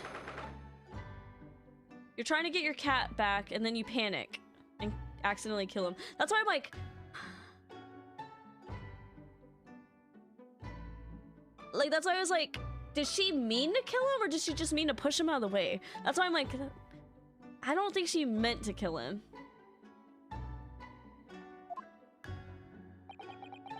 What will happen? Once we reach Great Britain, she'll be handed over to the British police at Scotland Yard. I will say this chapter in the game is they had to kill off Kazuma somehow, I'm guessing. They had... She definitely didn't mean to, but I did find this case a little unsettling because it's just, I feel bad. I don't feel good. We lost our boyfriend and it was an accident. At least with like Mia, it kind of makes sense. You know? And it feels good when you solve the case. You know, this one doesn't really feel good.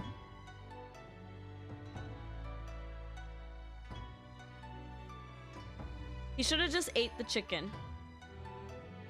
He should have just ate the fucking chicken. Where's the cat now? Why don't we see the cat?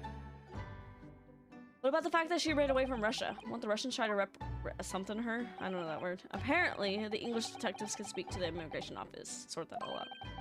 Sure someone's gonna do that? So she won't be going back to Russia. No, I don't think so. Even if she wanted to return in the future, I doubt she would be able to.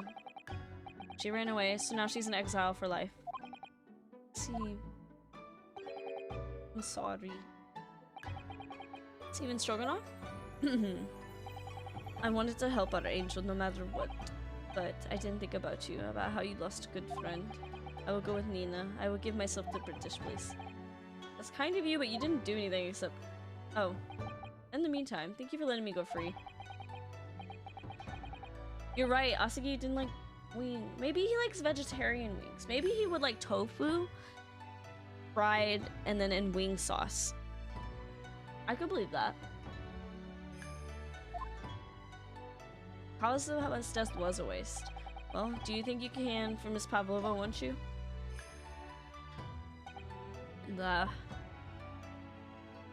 This feels bad. Well, I'm afraid you need to pack now. We're due to arrive in Hong Kong tomorrow. Which it pains me. I'm going to have to hand you over to the consul to arrange your passage back to Japan. Alright, I did stow away after all.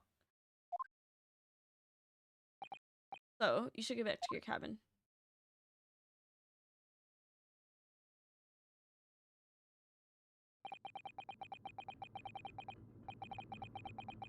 Did I lift the piece of chicken in there? Looks like my study tour to Great Britain is over before it even begun. To think that only days ago, Kazuma and I were laughing together about how we tear up the streets of London. That seems like a distant memory now.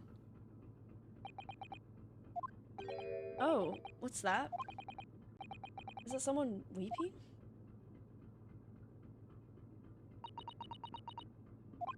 Suzada-san?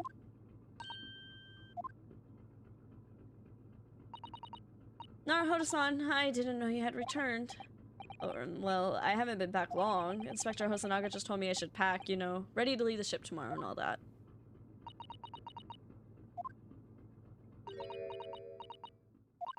I still can't believe this has happened. I can't believe someone's life can be over just like that. Oh, her eyes! Her little eyes. Suzada-san?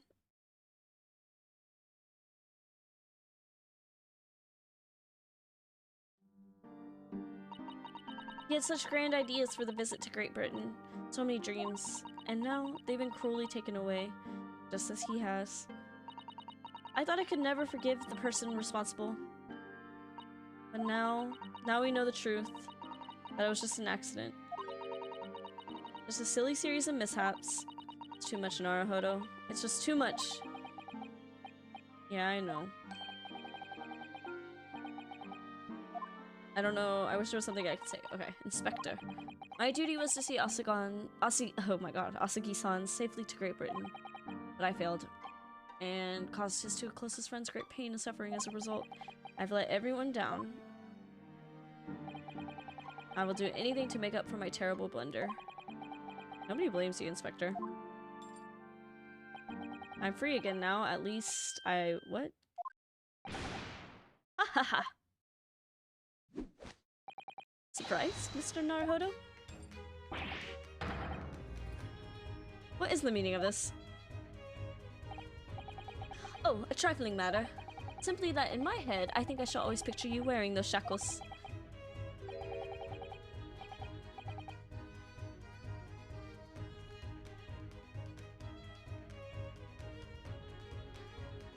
There's a bondage fetish. Bondage kink? There's a difference. Fetish and kink are different. One is you can have sex with and it makes it more enjoyable. One is you can't have sex without it. And I can't remember what they are. Without them, the balance seems all wrong. It's distracting. Sorry? So I decided to restore them for old time's sake. Shall we say you are a stowaway after all?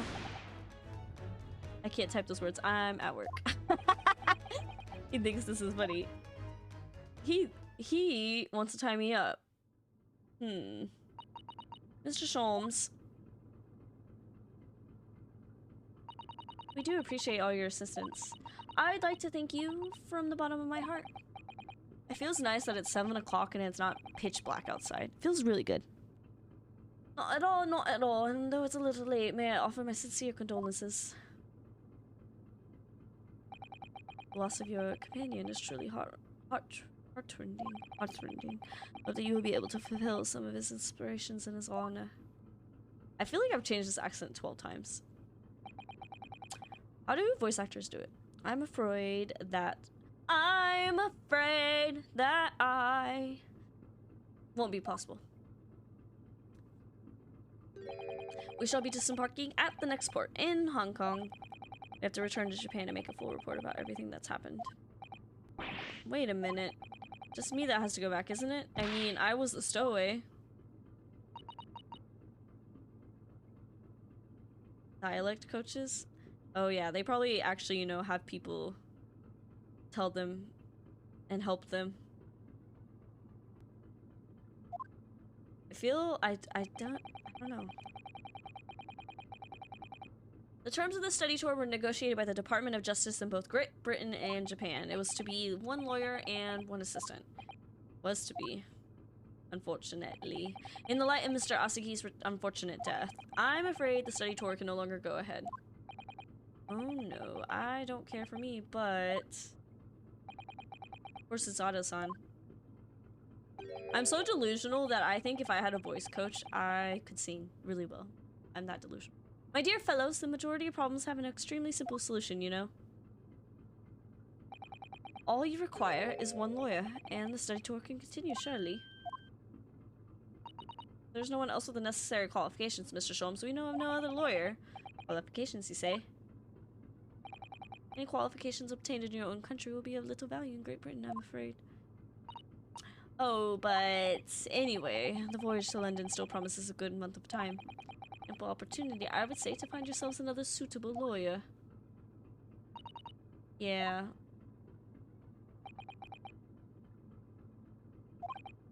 Miss Susato? Do you think perhaps I might be able to do it? You're not a lawyer, Mr. Naruhodo. Oh, unless... Are you studying law? No, but... I'm sorry, in that case, I don't think there's even a chance it could work.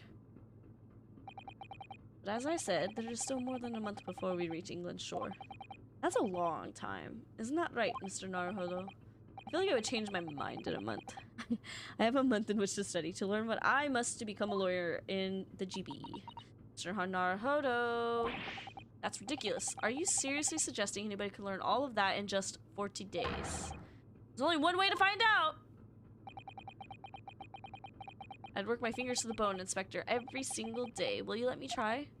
And if by the time we reach Great Britain, I haven't learned enough to be recognized as a lawyer, I'll take whatever punishment is deemed inappropriate, or appropriate. But why put yourself in such a difficult position? For Kazuma. He said that there was something he had to do in Great Britain, and that he would sacrifice anything to make it happen. All people can sing with a good coach, and all people can sing if they can pay a voice coach. I feel like in 1895, I could definitely be a lawyer. I feel like, first of all, the justice system was kind of in shambles in the 1890s. What was 1800s? Which president? Wasn't that shortly after, like, the Civil War? 1890 was kind of like shortly after the Civil War in America, at least.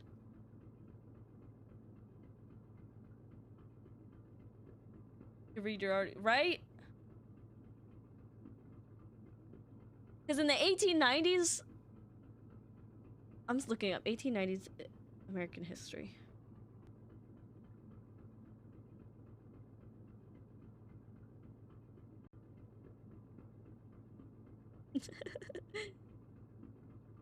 Severe economic depression sparked by the Panic of 1893.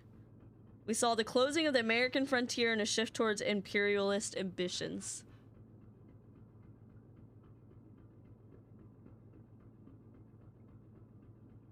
It was also the Spanish-American War. We're going to... Oh, wow.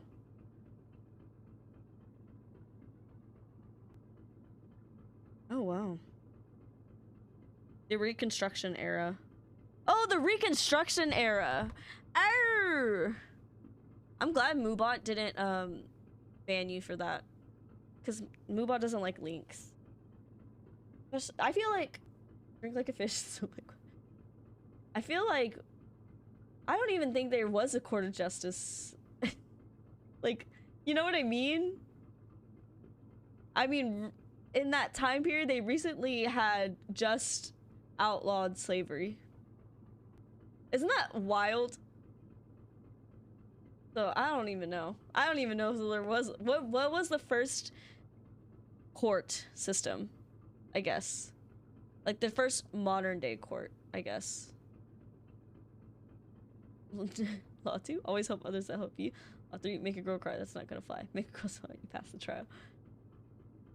I'm like the 1800s sounds so far away, but realistically, it's really not. In the grand scheme of things, the grand scheme of time, 1800s was not that far away. Habeas corpus and stuff, right. I bet there was like one lawyer for everything. I don't even think there was like more than one lawyer. I think, which is probably why Kazuma was the one Japanese man to go to Great Britain. Tim's got lots of laws. Just to sacrifice anything to make it happen. And I like, when was the law of the people? I don't know. Because police were made to... They were originally like slave catchers or whatever. That's originally what the police were. I don't know what judges were. Man, American history sucks, dude. It kind of fucking sucks. It sucks for real, doesn't it?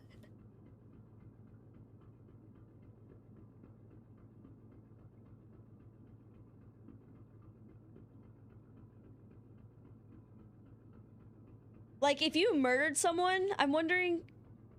I feel like you could have gotten away. I don't know.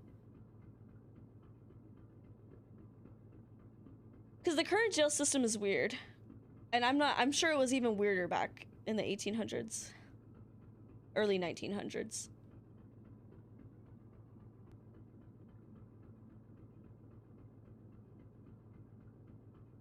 Anyways. Maybe we need a history lesson, a world history lesson. He was passionate about it. I can't let all that passion just come to nothing. And anyway, it's for my own benefit too.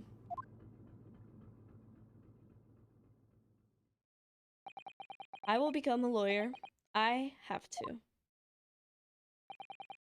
What do you say, Miss Susato?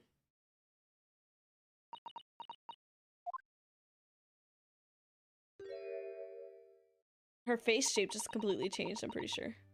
If you wanted to back then, you just had to ride a horse to a different town and change your name. Literally, right?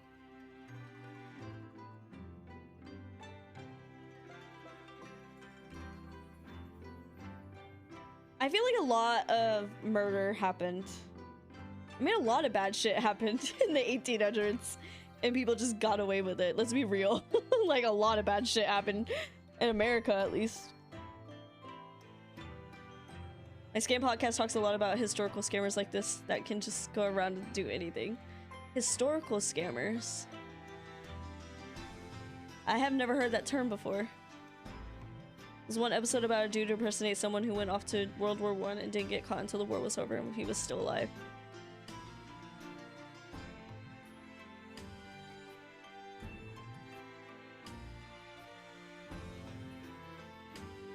My grandpa was born in like 1920 something. I think about like time is weird. Time is weird. That's just like 30 years after this. But a lot happened in those 30 years. Obviously, I totally forgot about the Spanish-American War. I forgot about that one. I think it's a wonderful idea. Thank you. Thank you. So, what does our bespectacled Inspector friends say? Are you serious? There's like no American in this game. I think it's kind of refreshing. I like that.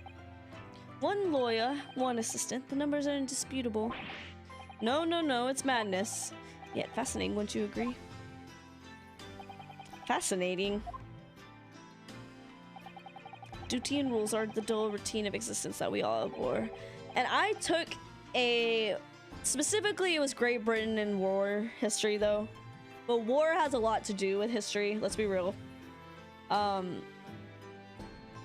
So I should know what's going on. Yeah, I don't remember a fucking thing. Give us interest, give us fascination. Speak for yourself.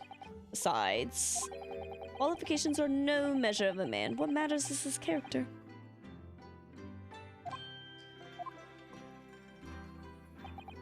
And yet you witnessed ample evidence of this man's exemplary character today with your own eyes. I do feel like Britain in this time period, maybe I'm wrong, but Britain was being colonizer. They were like colonizing a lot at this time period. And they were on their own fucking high horse. I want to say this Britain in this era was more mechanical, like starting to get more mechanical things in like I don't want to say like industrial, but maybe sort of industrial. Right, they're colonizing India right now. And like things are getting better when it comes to like machinations and stuff. I do feel like that is the era we're in Great Britain. So maybe I do know a little bit. You witnessed ample evidence of this man's exemplary character today with your own eyes, from the early hours of this morning until this very moment right now. Despite continuing with the passing of the close companion, despite the accusation of guilt. I can't believe Kazuma died that way. My heart hurts. Unironically, if history class is called like Lore 101, you just watch like an hour-long YouTube episodes about the lore of England, people would be way more missed. That's why I love calling like the lore of myself. I think history needs to be taught by the right teacher because I think it is very important. I think when people are like, history is boring, I'm like, no. It's very important so we don't repeat it sometimes. We learn from it. I actually, because in high school, I was kind of like, about history. And then I realized actually it is important for culture, like learning about cultures and how things happen, basically. When you get out of that like individualistic mindset, you realize like how important history is. And I think, I don't know. I wish more people were interested in it. I wish people told it better. I wish maybe I'm like, maybe I should become a teacher. I don't want to be a teacher. You know why? The only reason that stopped me from being a teacher is they aren't paid enough. And then lately, school shootings and shit. I don't want to deal with that. I want to be scared for my life. It is taught in the most milquetoast way. History is, you can't tell it boring because it isn't boring. Had really well written history books, and man, our history books were like fucking old as fuck. In college, it was a lot better, but I will say my teacher was still boring, but it was more interesting than my high school teacher is really cool, but he's very like kind of devil's advocate about things, and it's kind of annoying. Like, he was cool when I was in high school and I was like edgy, but now I'm older, I'm like, God, that's so annoying. Like, I loved my history teacher, but especially when Trump became president, it was really, I was like, I have to unfriend this man. I do not stand this man anymore. My friend who's a teacher kind of swore me off to children. They are so rude. I would be worried that a lot of people would think I'm a child because I'm so short. Every day I hear stories in middle school telling her that they're going to get their parents to get her fired and calling her.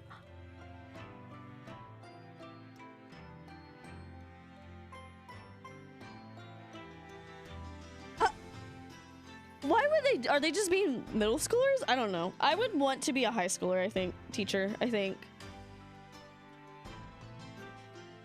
But being a teacher as a woman is like, even though it's seen as like a woman job, right? And I'm not a woman, right? I'm non-binary, but like I'm seen as a woman, right? That would be another conversation that I don't really want to have with students because yeah, y'all know. Being a woman teacher, even if it's like a woman job or whatever, right? You don't see as many male teachers, right? It's still misogynistic. It fucking sucks. You can't escape misogyny. It fucking sucks. And then I feel like all the parents would be like racist somehow. Like, you know, the white parents would be racist somehow. Parents. I feel like parents would be the worst part, I think. And in today's day and age, like my parents couldn't give it. Don't mean to trauma dump, but my parents could not give a shit what I did in school. Teaching is like customer service plus, but I'm good at customer service. I am really good at it. I don't mean to toot my own horn, but I am really good at customer service. As much as I'm like, about doing it, something I'm really good at, which is kind of weird. Do not teach. No, not when I'm scared of current events. We've seen how teachers get treated. We're seeing it actively how they're getting treated. I'm good. It's not even the kids. I don't know. Maybe it is the kids. Kids are weird. The TikTokification of children right now is kind of funny though to see actively happening. How kids act because of like TikTok. It's kind of wild. Stories about kids just walking out of class and she calls the parents and they straight up. Literally. It almost hurts more when the parents don't care. The opposite of that happened to me. I was like really trying to impress someone. Don't mean to trauma dump on the TL, But I was not the I could just do whatever the fuck I want kind of neglect. I was like, I want someone to pay attention to me, so I was a good student.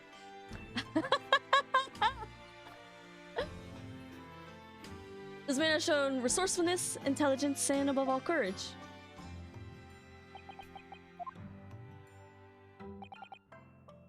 I am a good noodle. I would cry if they took my star off the board. I am SpongeBob. I am SpongeBob. Like SpongeBob though. SpongeBob is autistically coded. Am I wrong? Am I wrong? But I'm also Squidward sometimes. I can't escape it. I'm an asshole like Squidward. Sometimes I hate it. I am SpongeBob in that episode. Having a mental breakdown if I was a bad kid. In middle school, I kind of went through like a rebellious phase, but it just depended on where I was. Now that I'm like thinking about it, I was in a lot of different home situations, so I feel like depending on where I was in that home situation, how I acted at school. I'll think of a clever way to word my report to the Department of Justice. Inspector. After all, I did just make a promise, didn't I? I said that I'd do anything at all to make up for my shortcomings here. Oh, thank you, Inspector. If you'll excuse me, I must pay a visit to the captain's quarters, I think. I need to discuss what to do next and how to best make my report. You got a skinny nose! Bye-bye. Are you really prepared to attempt this, Mr. Naruhodo? Yes, I'm going to try. I wonder... Would you consider teaching me what I need to know? Everything about being a lawyer. This 16-year-old is going to teach me how to be a lawyer. I would be delighted to help you. I am a judicial assistant after all. Thank you. Thank you. I have Chinese food. Ooh. I think we have pork chops and chicken breast. It's been kind of the standard, I know. I feel like every time I talk about what we're having for dinner, it's kind of very standard. I just been like kind of like in a weird food mood that I don't really want to make anything new. So I'm assuming Jeremy's cooking right now because RuneScape is closed and he's gone, so. Suzato is a paralegal? A 16-year-old paralegal. I guess if you only live to like 40 in this time period. I've been making a lot of weird desserts. I love dessert. I fucking love dessert. What have you been making? No, people live longer, that's a myth. Oh, really? Oh, you know what? It's because when people die of a sickness, like tuberculosis, it brings that average down. And that high infant mortality rate. Tuberculosis. This is why you get vaccinated. Mr. Naruto. Matcha pudding. I love horchata. I fucking love horchata. I go hard for horchata. I haven't made a homemade horchata. I've never done that. Should I do that? I didn't know what rice to get to make horchata. And my friend, who's Mexican, she's like, I don't know either.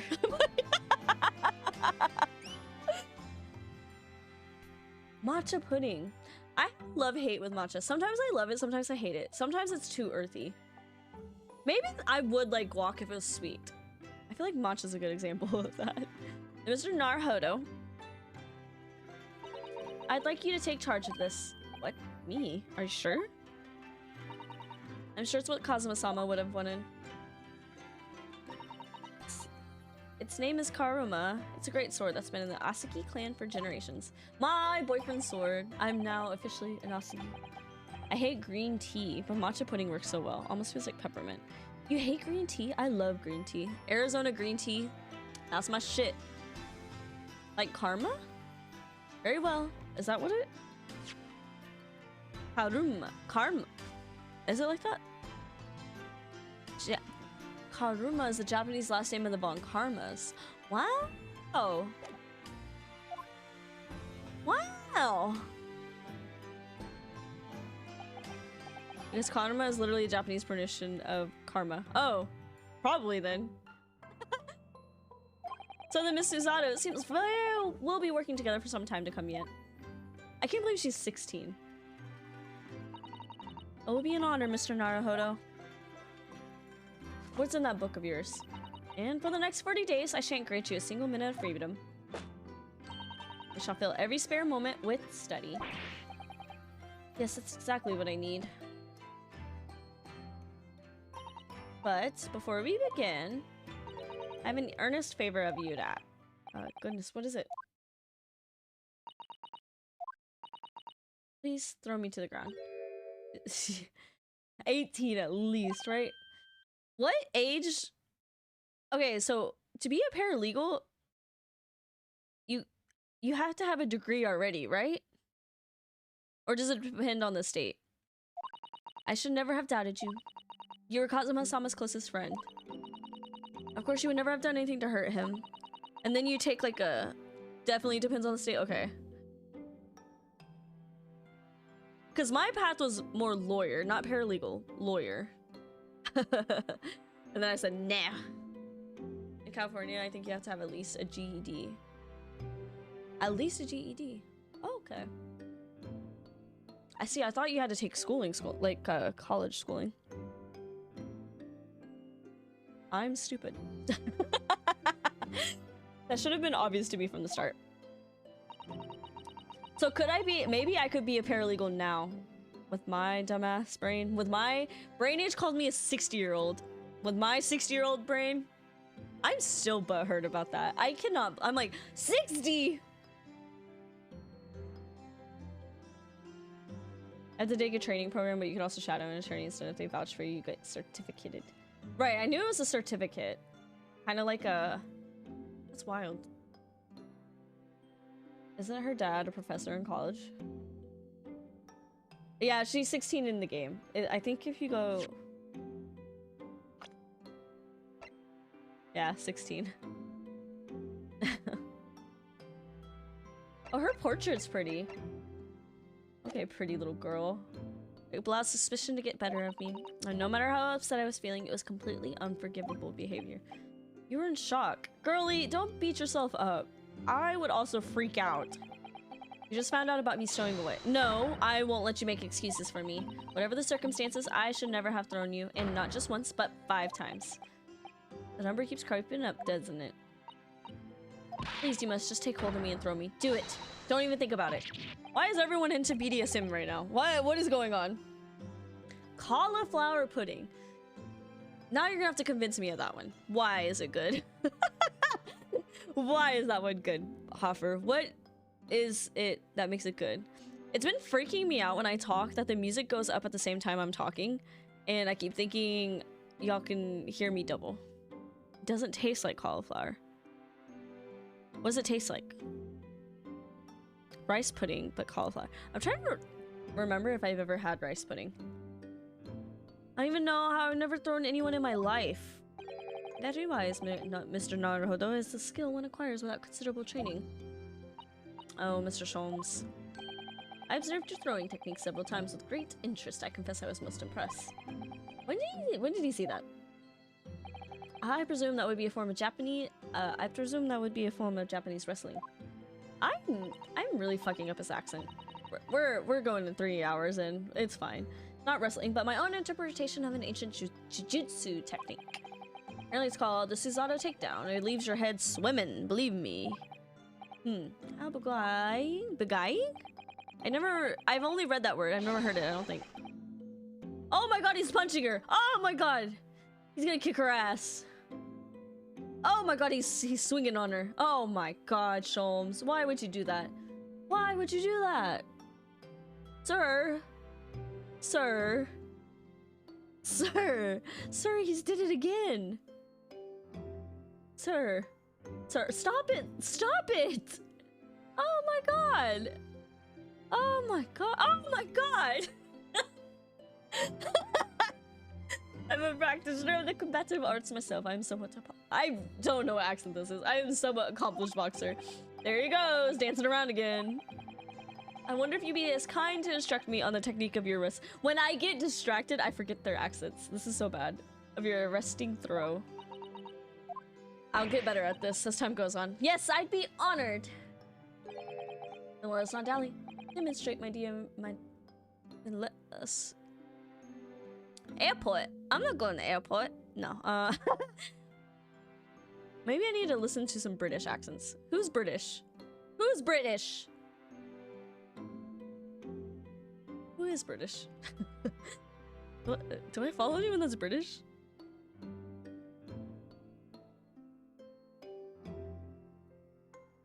Virus is British, right? I'm not even gonna lie, I can't tell the difference between an Australian and British accent. Don't come for me!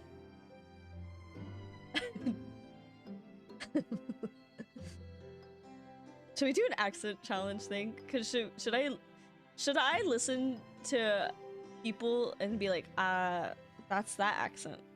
Or is that problematic? That might be problematic. Virus is okay, but I don't take in a lot of Virus content unless he streams. And he hasn't been streaming lately. Unless he streams on YouTube, which I don't see that because YouTube is stupid with the way it notifies people.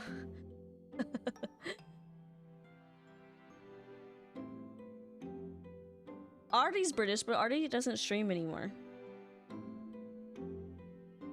Maybe Ricky Gervais. Well, isn't he problematic? Who else is British? I have to listen to a singer who's British, right? Watch some Xenoblade cutscenes. You're right.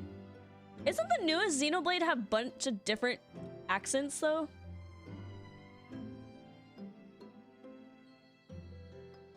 Yeah, I was like, I think he's problematic.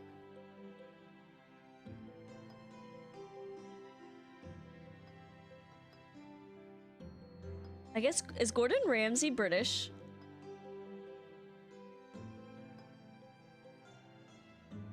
Who is British?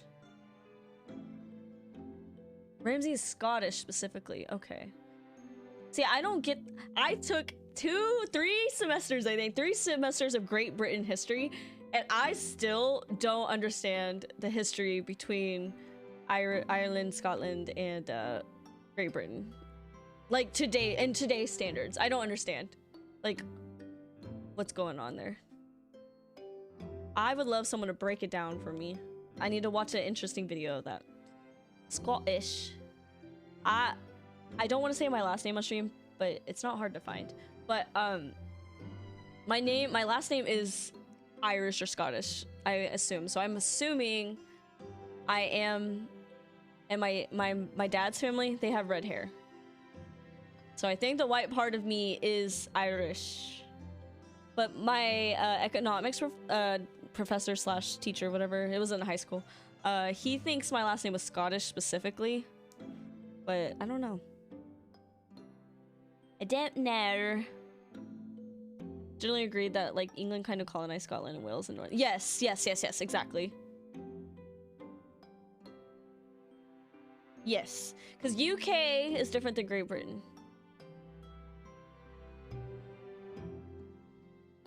Tip on saying no. Tips. Have you not seen any Xenoblade? I watched a little bit of Smith's stream, but none of it really, like, I don't want to say none of it stuck in my brain, because it did stick in my brain, because I was sobbing with everyone else at the end of it, right? But I don't... I'm really feeling it. I'm really I'm really feeling it. I'm really feeling it.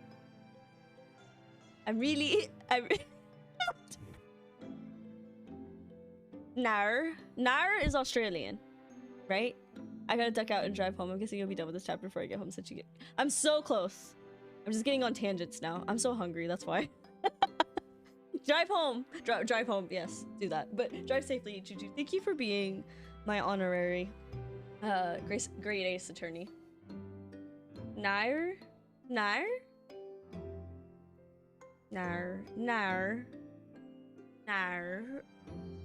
It's pretty British. Nar. I need Ari here to judge me on my Sholmes voice. Ari's British. And she could tell me if I'm doing a really good accent or not. No. Who else is British?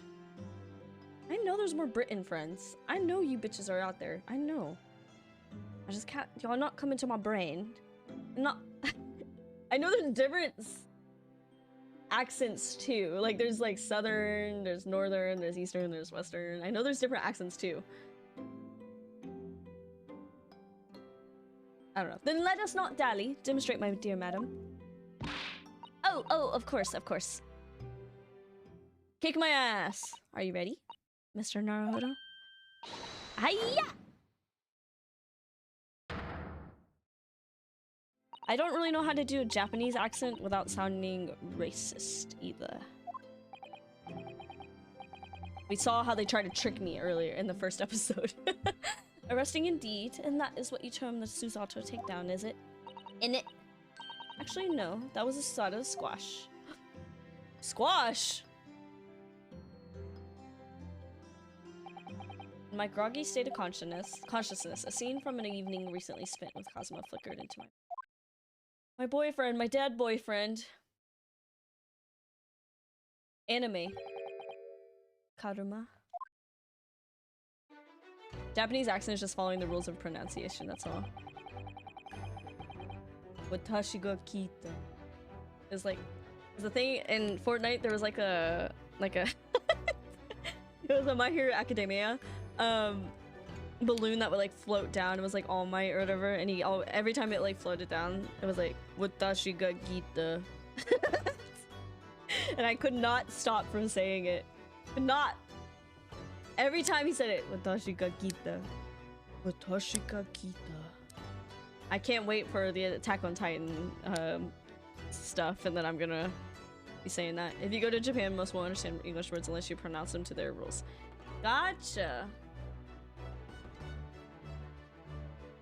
You basically just say every like phonetic thing. I don't know. Where's Tim? Tim knows this. Edo knows this too, but I haven't seen Edo in a while. I think Fat Snake knows too. I haven't seen them in a bit though. I should check on that. Now that I'm saying something. That's right. It's a prize sword that's been passed down through generations of the Asagi clan. I can't believe you managed to get permission to bring it with you. I mean, taking a katana on a study tour is a little irregular, surely. Oh yeah, that's a weapon. Japanese man's sword is the soul, Ryunosuke. I can't be parted from my katana. Karuma guides me. I truly believe it. Karuma.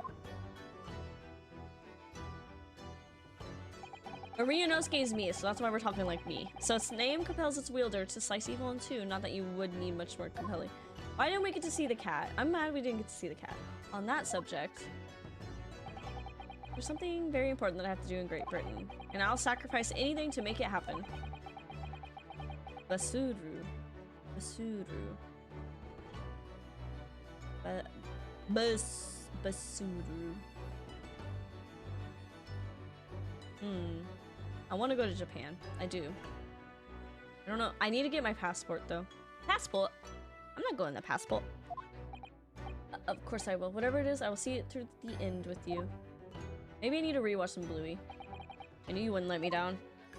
I need to watch more Bluey. Where's my Bluey toy? Where is it? I think it's behind me.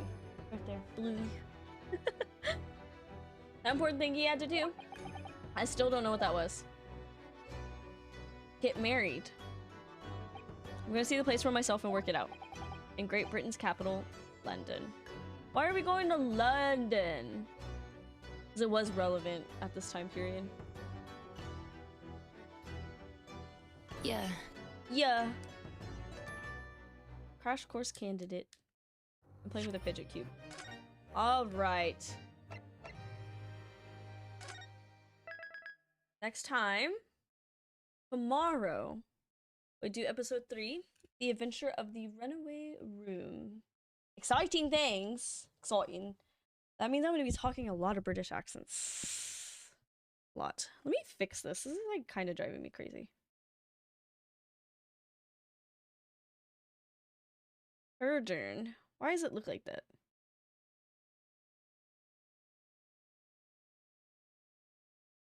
Fit to screen. There we go.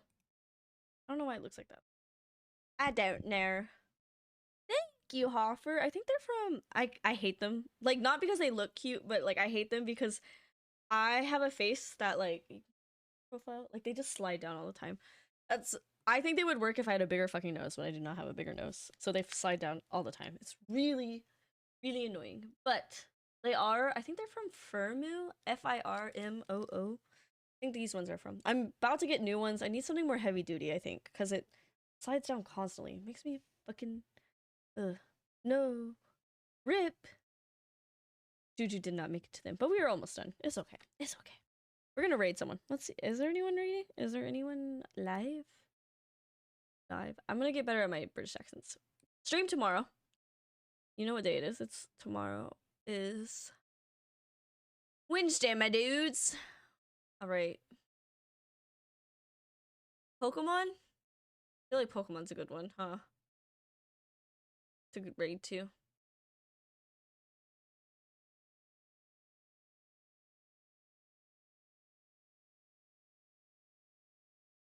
Yeah.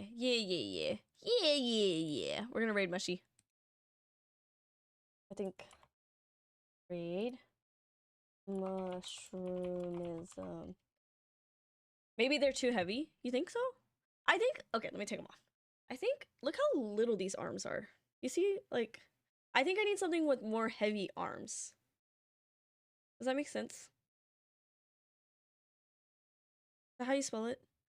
Yeah. Does that make sense? Let me click on Mushy stream before I forget. Not me squinting. I don't even need to squint. I can see just fine. Like this close.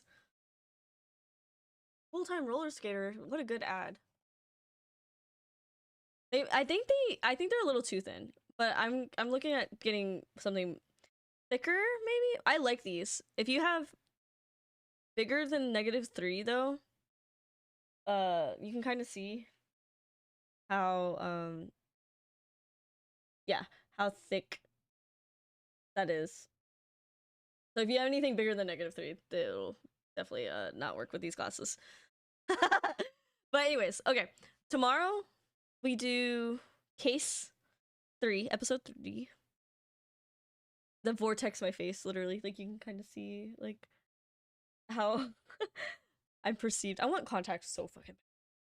One day. When I don't have when I have no money in my bank account. Anyways, tomorrow, episode 3, around the same time. And yeah. Have fun at Mushy's house. I'll see you later. Bye bye.